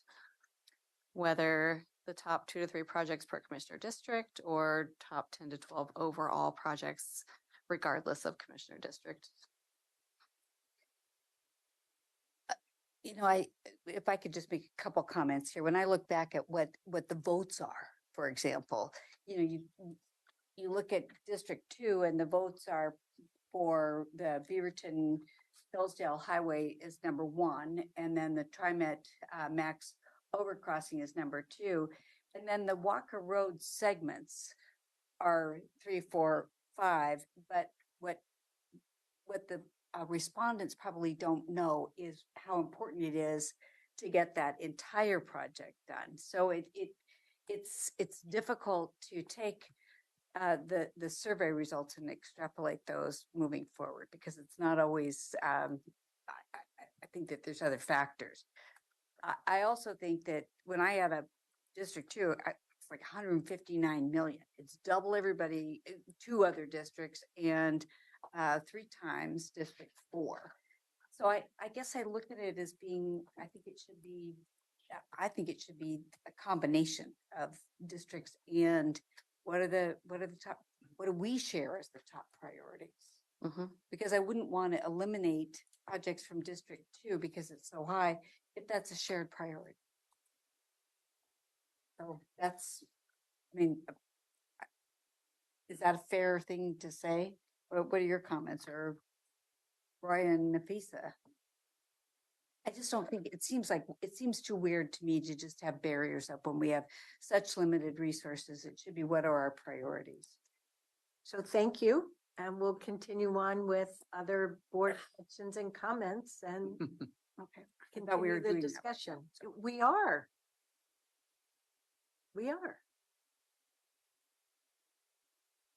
So commissioners, what are your thoughts?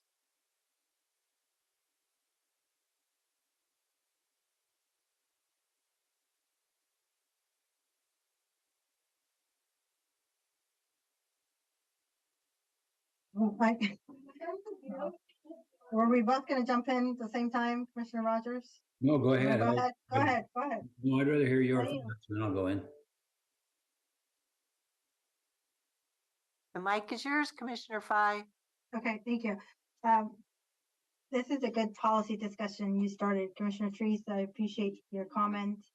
And when you were speaking, one of the things I was thinking about was how do we make sure, because sometimes equal doesn't mean equitable. So how do we address that? So I'm not sure. I think I've only been acclimated to the previous processes where each district gets certain amounts of this funding and certain projects are identified. So, but I hear it's both and proposal that Commissioner Treese is suggesting.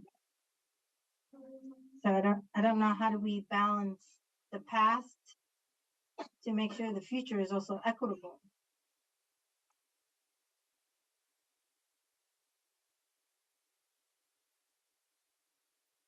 There is the equity index score as well. Mhm. And I think maybe Jessica, do you want to go back to slide 16? I think it is. That was, again, I think just sort of the idea of showing engagement as a step in the process, right? So again, I think as you're looking at this, these are all the things that we're trying to balance, and it's not explicitly addressed here, but then there is this idea of sort of the geographic equity component layered on top of all of these other considerations too. And I would just remind the board, when we kicked off the MSTIP 2328 process, probably late 2021, we did have a check-in with your board at that time, and the general consensus at that time was to proceed as if we were planning for roughly equal district allocation. So that was the sort of process that we went down, and that's the reason that you're seeing the lists broken out by district. But we thought things have just, there's been a long time, things have changed. It certainly made sense to maybe just have a follow-up checkpoint with you on this before we proceed too much further. Commissioner Rogers. Okay, get off of mute here. I have a number of comments. If I could just make one brief comment at the beginning and then get to my specifics, is that the only reason that the MSTIP program worked is because all parts of the county supported it. Our cities, our unincorporated areas, and so it was a very comprehensive and cohesive effort. And I hope we always keep that in mind. It's not the county's money, it's only county projects, or not only the city, it's everybody's. Having said that as a base, I would certainly encourage you to get away from that 2328 label ASAP. And I know you may have spent some money on branding, but all it does is make people mad. And the reason it makes people mad is if your project is somehow out there in the 28 period, you feel like you've been maligned, and you're going to try to move it forward because you're going to do everything you can to somehow readjust that. So if you have a F or whatever you want to put it, I would certainly encourage you to do that sooner than later. Secondly, in regard to the projects by district, having made my very first comment, you start straying too far from something in each district, and you're going to have, again, political infights, and you don't need that, and it's not necessary. None of your projects, when you gave the top projects in each of the districts, gave dollar amounts.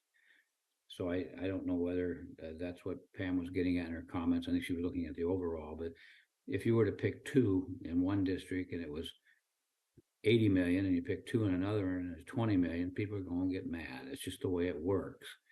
So I'm much more inclined to look at one project or equal projects and dollar amounts. So that's just a thought.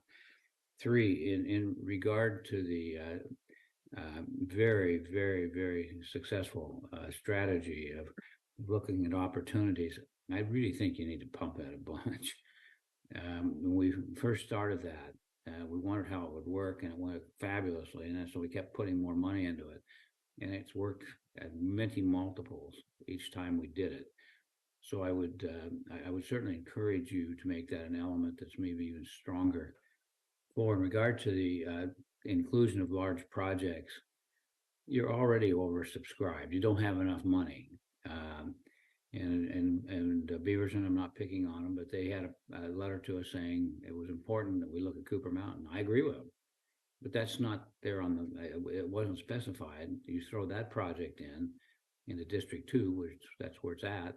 You know, what projects you're going to start taking off if you want to take a look at that. So I think we need to be very cautious in terms of saying, okay, what does this new big projects mean? Without really defining where you're at this point. As far as the bonding, I'm glad that you finally, the staff has finally agreed they could do that. Unfortunately, if you take a look at what's going to occur, most people are indicating that those who have that ability to look out there are going to say that there's going to be probably some recessionary period and then it's going to jump back up again. So I'm not certain we're catching the wave very well. I think we missed the big opportunity. Now we're going to jump on it, and it's looks like a little opportunity, but it may not be what we want it to be. So I would hope that staff, as you look at these bonding opportunities, I'm hoping that, you know, we're talking about real short turnarounds and project completion, even if you have to go outside and hire some staffing to do it. If you don't catch the wave right, you haven't saved anything. You probably maybe get a little tiny bit of savings, but you can't deliver the project until the money goes way back up again. So I'd be real cautious of that as well. But I appreciate your efforts. I mean, this is hard work. It takes a lot of cooperation, and it takes a lot of trust on behalf of a number of players. And if you don't have that trust, this won't work, and you're going to have a lot of chippiness. But preliminary, that's my comments. Okay, Commissioner Willie, how about you?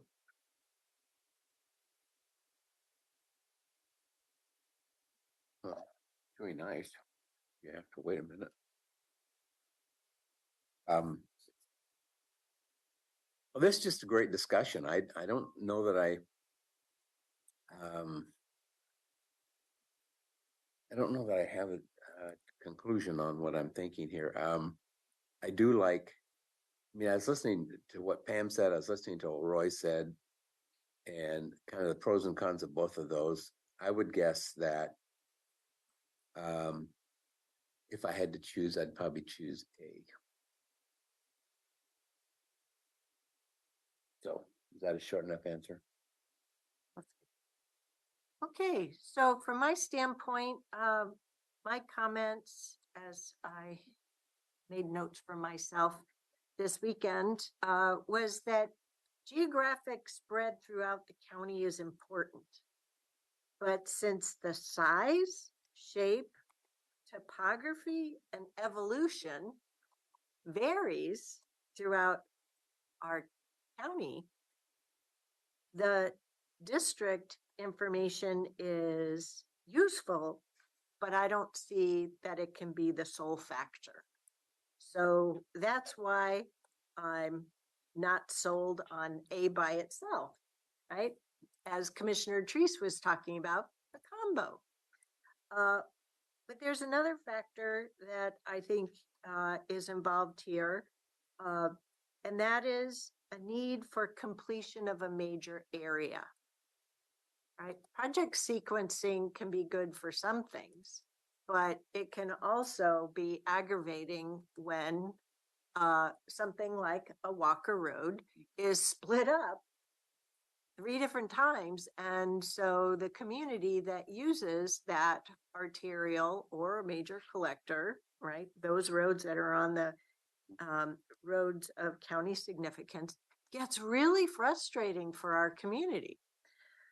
So I think we're not making decisions today with regard to final project lists, but rather how to take the bigger list and do some winnowing, or to suggest some sideboards, or maybe for WCCC to look at scenario 1's package would be a combination, for example, whereas they may choose to define a scenario 2 that has something else I haven't considered today.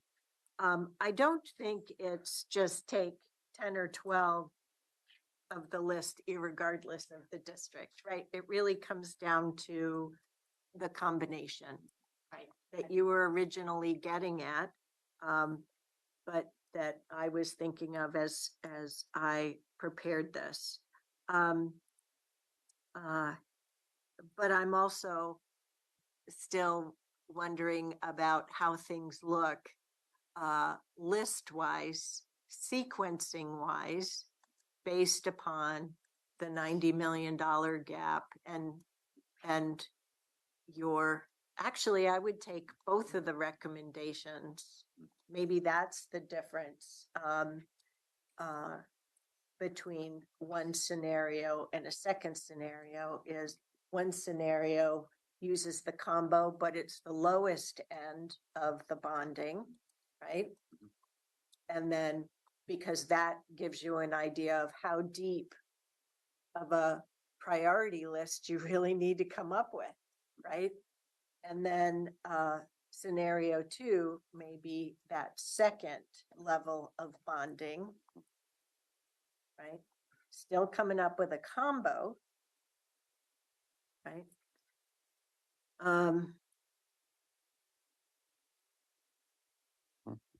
And I guess in a way, yeah, it's that combination of really thinking about, irrespective of where people live, work, who, you know, WCCC, right? They're all from jurisdictions. So irrespective of just forgetting about your district, if we were all just looking at this as how do we improve the transportation means of the county so that manufactured goods could move through, all the service industries that everyone is reliant upon, and that's all the way down to the Amazon, UPS, DHL drivers, right? As well as just people moving around every day of the week. You know, ultimately, what would, if we just had a list of projects, and it's kind of like taking your B, right? Irrespective of all the other factors, if we just wanted a better transportation system 8 to 10 years from now, here's a list of potential projects. What ones would you take as a first clump? So I'm open to WCCC trying those few things. So, and going from there. So just to make sure I'm clear on, I'm with a combo. you're with B or C? That's what C is, a combo. Okay. Okay. Yeah. I appreciate this discussion. I think this is really helpful for us in terms of just how we start to frame some, and I appreciate your notion of scenarios. I think that might be a good way to approach this, is to sort of think about various or almost themes in a way that we could approach for how we might package up some things for further discussion. So yep. I appreciate those comments and the feedback. So we'll proceed. If we don't take the bonding, I mean, we have to acknowledge there's this $90 million hole, right? And one way to deal with that is either of these levels of bonding, right? But we can't choose just one yet because we have other variables going on. But if WCCC gets fixed on any one parameter, then they'll just say, well, some of them may say, well, you didn't listen to anything we said. And it's like, oh, give me a break. Yes, we listen to what they have to say. But at the end of the day, we're on the hook for adopting a CIP. You said some very interesting things to me, and one of them is really that piece of looking at our transportation needs.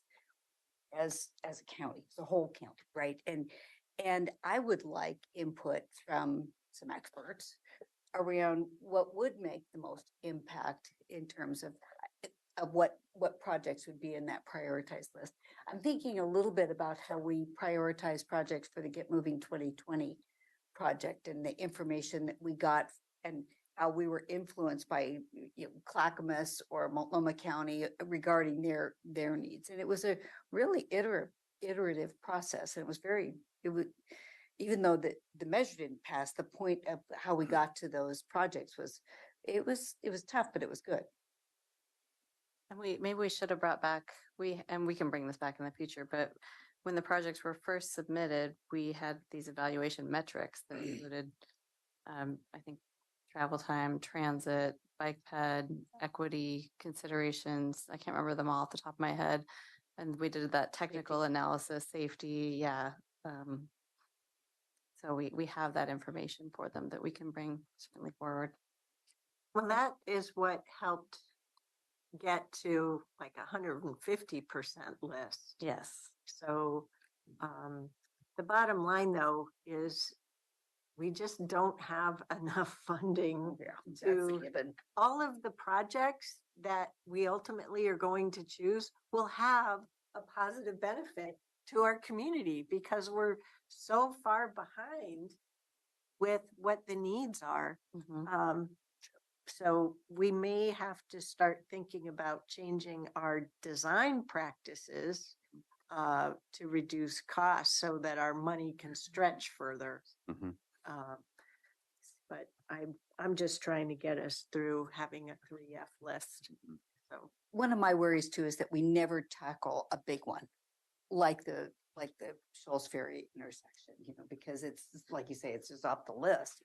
So big. Oh, we tackle big projects. We just haven't. That's a real complicated one. Oh, no kidding. Yeah. And I would add too, that is one of the key elements of this proposal that we think makes a lot of sense is that idea of a large project match fund. So things like the Beaverton Hillsdale Highway or the 185th overcrossing, we might not allocate match funding for every one of those projects, but create a match pool for several of those large projects. And again, there's this opportunity element of this. Is there a grant opportunity that's the right shape and size and time to advance a particular project that could be a good candidate for federal funding? And having that pool of funds earmarked for those kinds of projects and a list of the projects that are the top priorities for that. So again, that sort of iterative process of evaluating in the moment what the opportunities and the highest priorities are is very helpful to us. And I would say that for instance, a large project like that, really the very best way for us to get that done will be to leverage a certain amount of our local money to get significantly more outside funding. This has been a great discussion, and I think in the interest of time, we could probably skip these questions unless you have more to add. I just want to comment on the second question. We've been over the 23-28 community engagement information at least twice now, counting today. Yeah. Today wasn't our first time. Right. So I don't think we need to keep going over it. Yep. Just refreshers. Yeah. Well, our last couple are just the next step slides. We created this graphic to try and show all the pieces that are in play as we try to prepare our draft countywide CIP with this sort of one Washington County approach, but also all the pieces that are going into the transportation section of it. So on the bottom, we have today's work session preview the proposed transportation CIP capital projects for prioritization, and then we'll have the WCCC workshop. And then in January, as Danny and Steven said, we'll be coming back for direction on gap funding. And then in February, we'll come back with the WCCC's recommendation on the capital project priorities. And then we'll be putting all those pieces together into our portion of the CIP. So what you don't have in here is how do you just take the output of this exercise and and memorialize it as a 3F.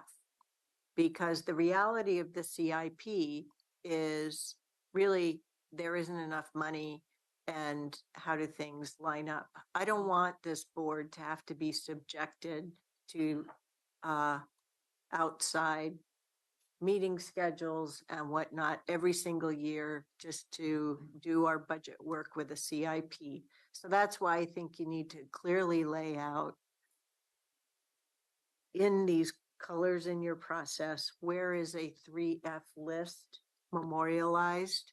Because then it's the board's job to take that list, produce a CIP, and manage that CIP through the financial constraints of the Board of Commissioners moving ahead. And then that list is what you're working with, along with a bunch of other things as that influence us, state, congressional dollars. Wouldn't that be great? But in the absence of that, the list is what the list is, and it stays until you get through the pipeline someday out in the future. And I think we just need to see how things go with staff availability, money availability, and supply challenges. Absolutely. And I think our initial thinking on this is that the list of projects is essentially memorialized in the draft CIP that your board would review and we'd share with the public. And that works for us, but it doesn't give the mayors, the reps at WCCC closure that here's their 3F list. So then it's just, you're dealing with muddy waters for years and years. That makes our lives difficult for no good reason.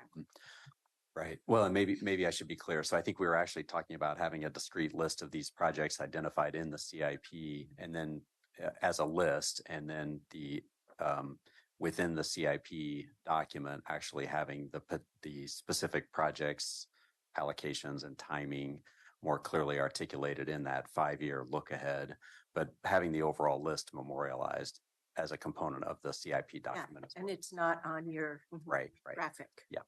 We mark there. Yeah, point taken. And it's not on the next one either. Yeah, we will definitely add that. So upcoming, we are skipping December. Happy news. Our Christmas skip. Woohoo! I'm grateful. We'll be back in January. I'm monthly down when it comes to transportation. We'll be back in January to review the refined funding and financing options, bonding scenarios. We will also hopefully have a draft CIP policies and procedures, and this is sort of an update. We, as part of the MSTIP work over the past year, we had been updating the, I forget what it's called. The policies and procedures that guide it. Administrative procedures. And so we would be just updating that and bringing that forward. And then in February, reviewing WCCC's recommendation on project prioritization. And then in the spring, reviewing the draft transportation CIP chapter. That's all we have. Great. Do any commissioners have any last questions or comments? Okay, great. Thank you, Stephen and Jessica. This is really wonderful. We're making a lot of progress, and I know the workshop that you've got coming up in December will be a lot. So thank you for doing that, and we'll see you back here. In January. Yep. We'll see you back here after WCCC has made a recommendation to the board, because our first meeting is Tuesday of that week. So, yeah. Okay. All righty. Thank you so much. Thank you. So we're going to take a 15-minute break at this point. And Commissioner Willie is off to the airport. So take a 14-day break. Okay. yep, vacation. Good Not a for you. 15-minute? Not a 14 15 day. minutes. Just so you know, before you go, I decided I'm not going on the NACO DC trip in February. I think there's so much uncertainty around Congress getting all the budget stuff done that I don't think there's going to be anything appreciable that has changed at the federal level since with everything we already know about. So I know for my own bandwidth, it's just not a good use of time. I have one question before Jerry leaves. Is there anything that he wants to tell us real quickly as he runs out the door? Because he's not going to be here on the sharing. Is this For board confession? communication. Board communication. Oh, okay. I thought maybe. I don't want to know the other stuff. Yeah, very careful what you ask. No, I don't think so. Just real quickly, my board communication was going to be about Colpack and Northwest Act was last week in Astoria. So we went over a lot of information there, and Stacy did a great job of representing county and communicating that. Had a good conversation with ODOT's representative, and so those are always good meetings. Colin Cooper, that was his first meeting as Colpack executive director. So Was it all transportation on those two? only on the Northwest Act. On Colpack, I'd have to go back and look at my notes.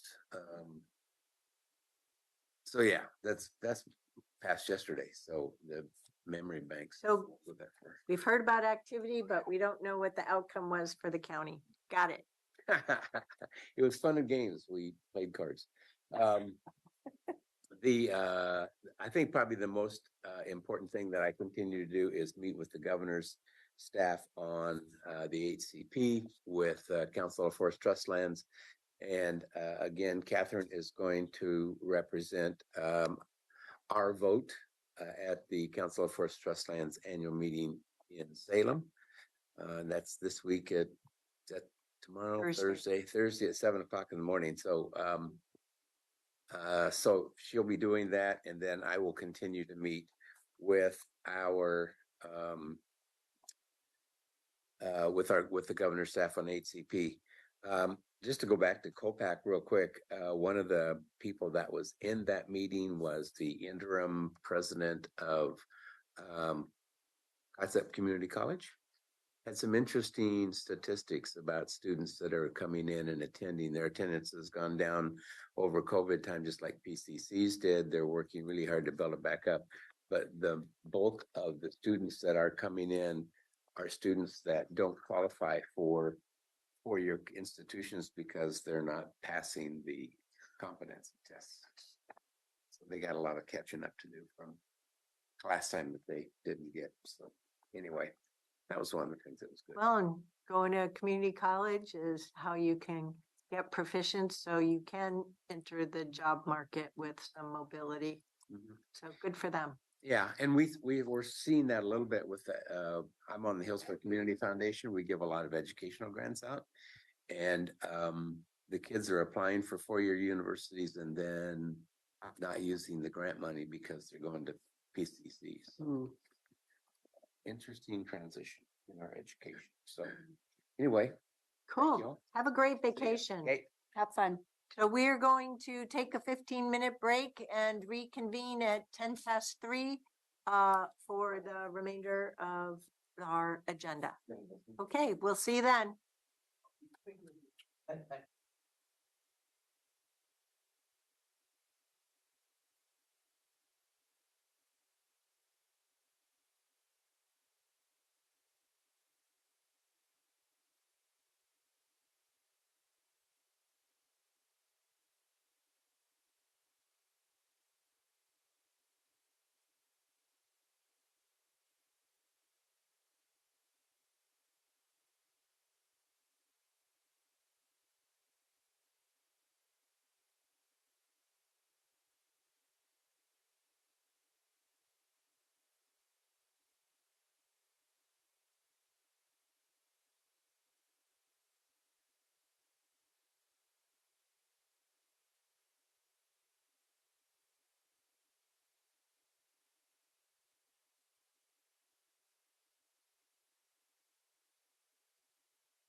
And now, Mark, you're online too.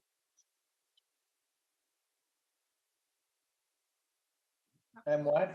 Okay, we are back in work session, and with the remainder of our meeting, we are going over board and leadership communication. So of the 4 commissioners remaining, who would like to go first? I'll go next. Thank you. I think you're pointing fingers. I'll go. Thank you, Chair. I will use my 5 minutes of update.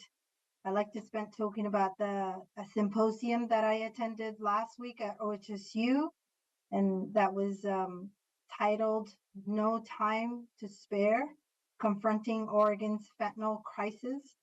It was a community convening that was hosted by our Attorney General, Oregon Attorney General Ellen Rosenblum. The keynote speaker was Andy Mendenhall, the president and CEO of Central City Concern. His talk was focused on, and to be fair to say, the entire convening or the symposium was focused on call to action, but Andy's specific keynote address was about equitable treatment and healthcare for Oregonians, supported by an effective partnership with criminal justice system. And we've also heard from Ann Milligram, which is the administrator for the U.S. Drug Enforcement Administration. She appeared by video regarding the fentanyl threat and painted really a national picture that included Oregon's reality as well. And one of the things I learned before I dig deep into the call to action, fentanyl is a powerful synthetic opiate that is much more potent than morphine and heroin. It is something that is, or a drug that's made in lab. And I also learned that it was cheaper to make and to buy. And some of the experts, we've heard from so many subject matter experts, people who are really deep into this work. And every expert that spoke and presented, they were asked to share with the rest of the audience 3 calls to action, 3 things that they would do or they would like everyone to do differently. And some of the things I heard was, we need to really strengthen the role of community peers. We need to increase access to methadone. So kudos to Washington County of that site that we approved for a future methadone clinic. And I also heard a lot of call to action around residential treatment. There was a specific call to supporting Oregon's 115, the Medicaid waiver, which advances Oregon Health Authority's goal of eliminating health inequities by 2030 and exploring different ways to affect health outcomes for communities. So there's a strong call from many subject matter experts on that. Interestingly, there was also a lot of call to expanding affordable housing resources, improving coordination between federal, state, and local partners, and increasing treatment options across the continuum of care.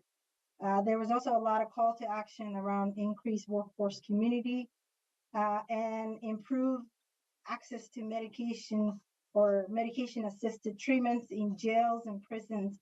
And one of the programs that we've heard that from was actually a Clackamas County, their jail, Clackamas County Jail, their substance use disorder treatment program, and how they were really able to have a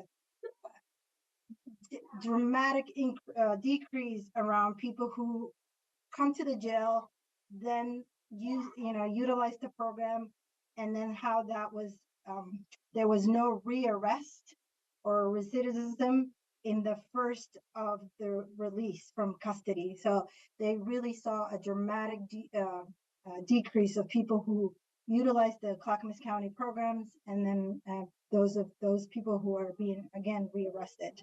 And the question I have for the board I know I'm running out of time here with the symposium updates, and I do have couple more things that are board action related. Was I wonder, learning about the Clackamas County jail-based substance use treatment program, I wonder if the board is interested in getting a treatment or update from our jail and our public health team in terms of what is the landscape when it comes to the fentanyl crisis in Washington County, and what is the substance use disorder treatment program that exists within Washington County Jail. I don't know if anybody is We got that interested. report yesterday in our annual jail tour that 3 of the 4 of us were there for. Oh, great. I'm very interested in learning more about the Washington County and figuring out what's the difference between the 2 counties. And then I also wanted to point out a couple of things. I won't go into the TV highway. We're making great strides as a committee. We're narrow down the stop consolidations, and We really need to wrap up. Yes, Chair.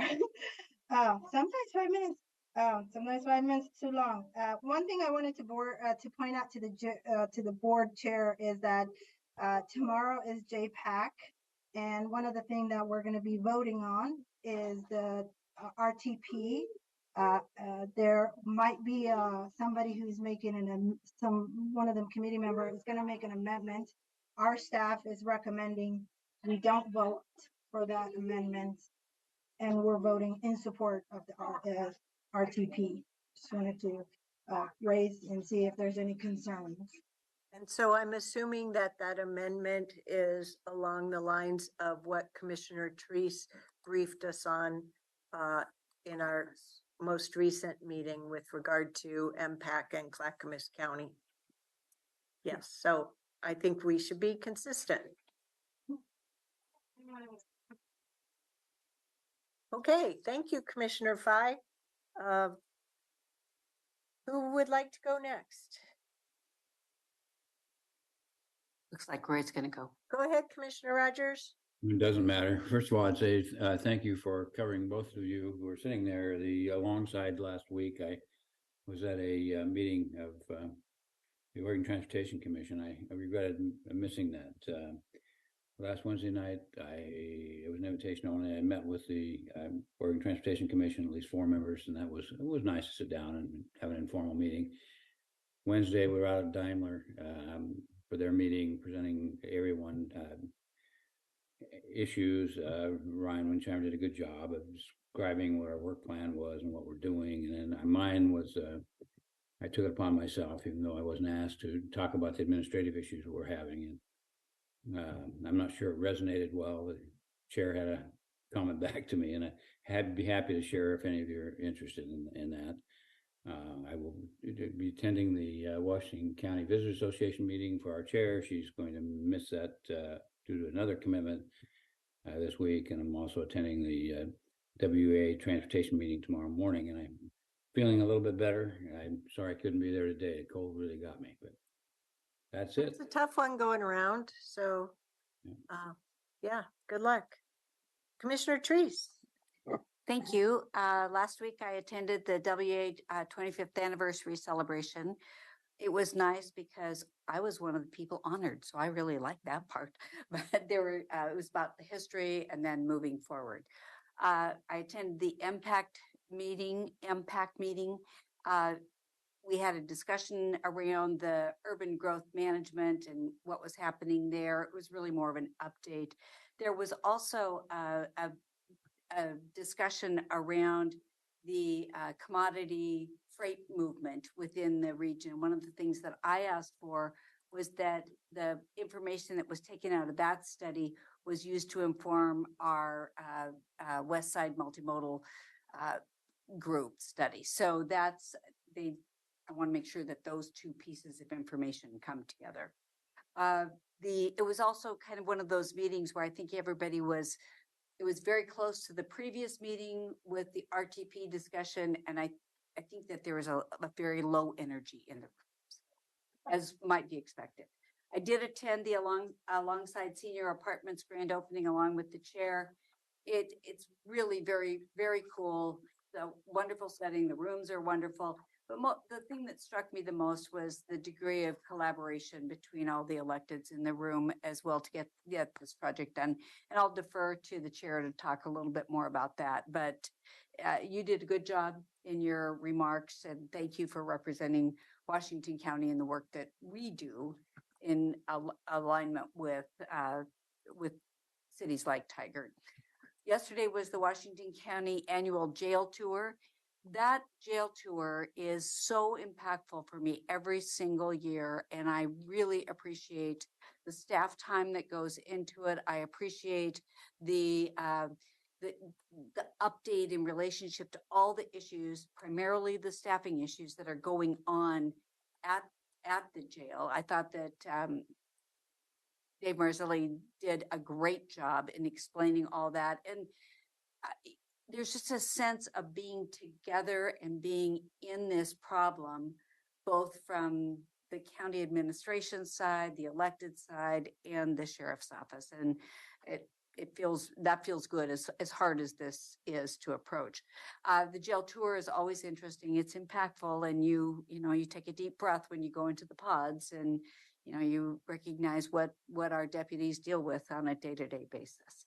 So this week I have the Community Action Board of Directors meeting. The AOC conference is this week. I will be attending the business meeting by telephone or by Zoom, whatever it is.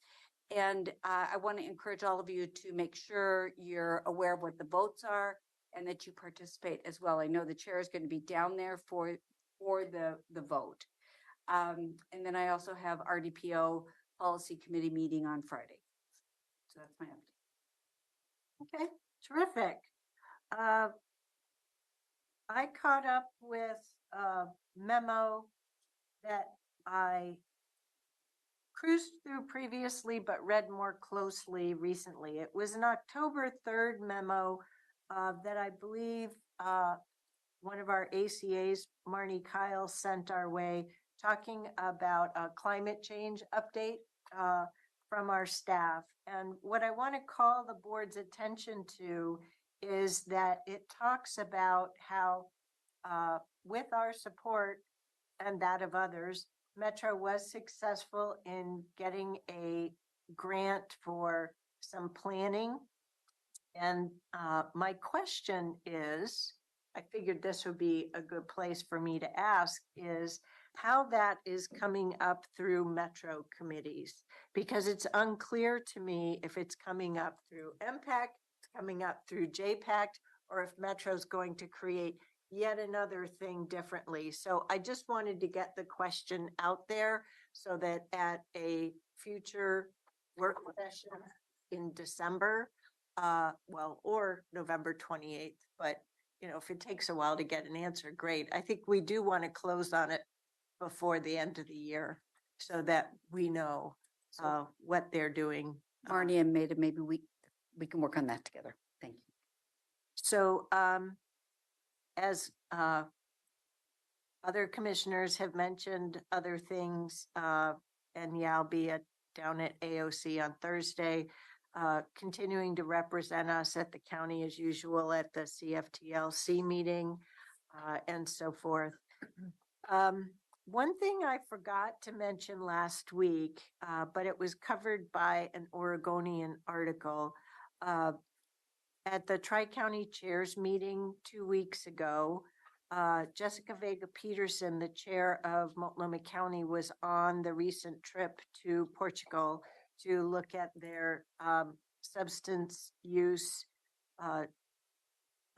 drug use, as well as community support. And so her quick recap was treating substance use as the health problem that it is, but also, in addition, having resources for people, that it's not just the system of care, it also involves support services for people, but also ensuring it goes beyond healthcare, ensuring that people have the supports for education, right? For workplace supports. So yes, it's what we've heard before about harm reduction, recovery, treatment, but also those continued supports through life before it's really clear that people are anchored. So the article that I read in the Oregonian, perhaps it was over the weekend, just reinforced all of that, and noted that Representative Nose and Senators Lieber and Przanski were on that. So I think Washington County as a county government, is doing things well. It's just one heck of a problem. And as Commissioner Treese mentioned, the jail tour, every year we see something different time of day, different movement of people. We had, they presented some information on treatment of adults in custody while in the jail, both mental health wise as well as substance use disorder. And the discussion that we had by virtue of the three of us being there was that much more insightful. And we were there while they were delivering meals to the maximum security pod. So yeah, we've got a lot of good stuff going on. So have a wonderful, quiet week next week, everyone. And we will reconvene on November 28th as the board. And I hope our staff will have some quiet time as well. I guess that means they have to have their packets due earlier than usual. So yeah, we'll stay tuned for that. So without further ado, why don't we switch over to leadership communication? Thank you, Chair Harrington. Good afternoon, board. I have just one quick update regarding AMR. Staff are aware that you may have seen the article in the Willamette Week, and you may be hearing from fire chiefs and city representatives that they're continuing to have a need to transport patients due to a shortage of staff at AMR.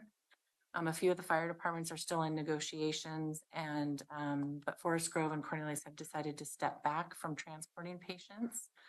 AMR continues to increase their workforce, but paramedics are in short supply in the metro area, and of course, as you know, around nationwide, around the country as well. So their goal is to be fully staffed, but until then, they're trying to find some creative solutions. One of those includes a recent developed subcontract with Metro West Ambulance to provide the 911 emergency transport resources, and that the EMS program staff are working with them to help them meet all the requirements to operationalize the agreement as quickly as possible.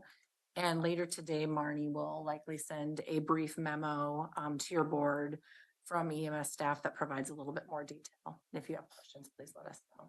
Thank you. Yep. I did see the Forest Grove. And I saw the social media post from TVFNR that they just swore in a new class of paramedics. And I was like, darn. That's not gonna help the ambulance situation at all, but you know, you just work nationwide to get more paramedics and EMTs trained up quick as we can. That concludes my report. Great. Hello, Mr. Anderson. What have you got? A couple of quick updates. Tomorrow, John Mansfield in our office will be at the Court of Appeals arguing the Polonsky case. You may remember this was this related to flavor tobacco ban. This was the election challenge. Yes meant no, no meant yes. Yeah. We feel real confident in our position, but I just want to let you know he's going to be arguing that at the Court of Appeals tomorrow. In really good news, you met Raja Honda last week, who's our fellow. He reported this week that he, in fact, passed the California bar. So he was very happy about that. It's a hard bar to pass. So congratulations to him. A reminder is with regard to someone who passes the bar in California, are there reciprocals, or how does that work for Washington State, Oregon, and California? So it depends on the state. So like California doesn't have reciprocity with Oregon because they get so many people that practice in California and they have a different examination. But most states do have reciprocity. Typically, you have to have been practicing for about 5 years, and then you get automatic reciprocity with okay. the other state. Didn't Tom have to take the Oregon bar? No, No, Okay. he just had to apply. Oh, is that it? Okay. yeah, I mean, he had Washington bar, so he was an automatic Okay. reciprocity. But yeah, some states are interesting. The ones you would think of: California, New York, and I think Florida maybe, but Hawaii for sure. They don't allow reciprocity, and they want you to take their exam. So yeah, so that was good news. Reminder: I'm going to be out starting Saturday, but Courtney's going to be here, and our team will be here to support you. Finally, Thursday. Today's Tuesday. Got it. Yeah, so Saturday the 18th, I think it was. Mhm. Out until I won't be back until the 7th. So Have a great break. I'm so looking forward to it. Yeah. So, and Having come back from one recently, they're wonderful. yeah, and I'm not gonna really be able to communicate, which is pretty good. So just disconnect for a little while. I am going to. I'm not going to AOC, but I am going to participate virtually in a discussion with AOC MHP about the financial assistance agreement, and we still haven't gotten a copy of the final document back from OHA yet, and so allegedly we're going to get it tomorrow. So we'll see what happens, but it's the same old, same old. But we think we've addressed our two big issues. So We hope so. yeah, if we don't, we'll be back talking to you right away. Oh, bummer. So, but we've gotten commitments that they're going to address our liability issue and the funding piece. So, and that's all I have to report. Let's see, what else can I cross for you? Right. All righty, Clean Water Services. What have you got for us, Mark? Good. Thank you very much, Chair Harrington, members of Clean Water Services Board. As you know, Diane is isolating in anticipation of her long anticipated knee replacement next week. So we're supporting her and all that. We have a big all supervisors meeting tomorrow. We're actually reading a statement from her because we told her she should not be there, which is good.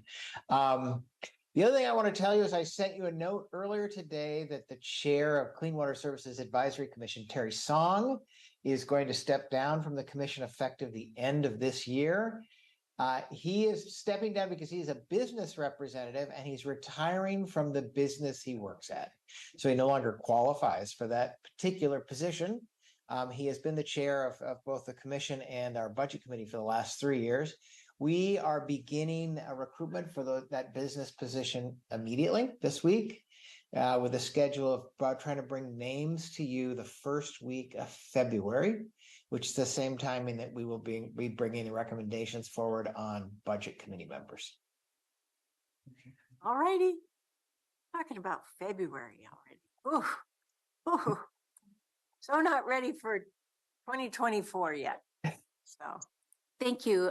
And I hope that our board has an opportunity to express our appreciation to Terry. He's done a great job for it as chair. Much appreciated. Yeah. Great. Anything else for today? Terrific. We are hereby adjourned. See you November 28th.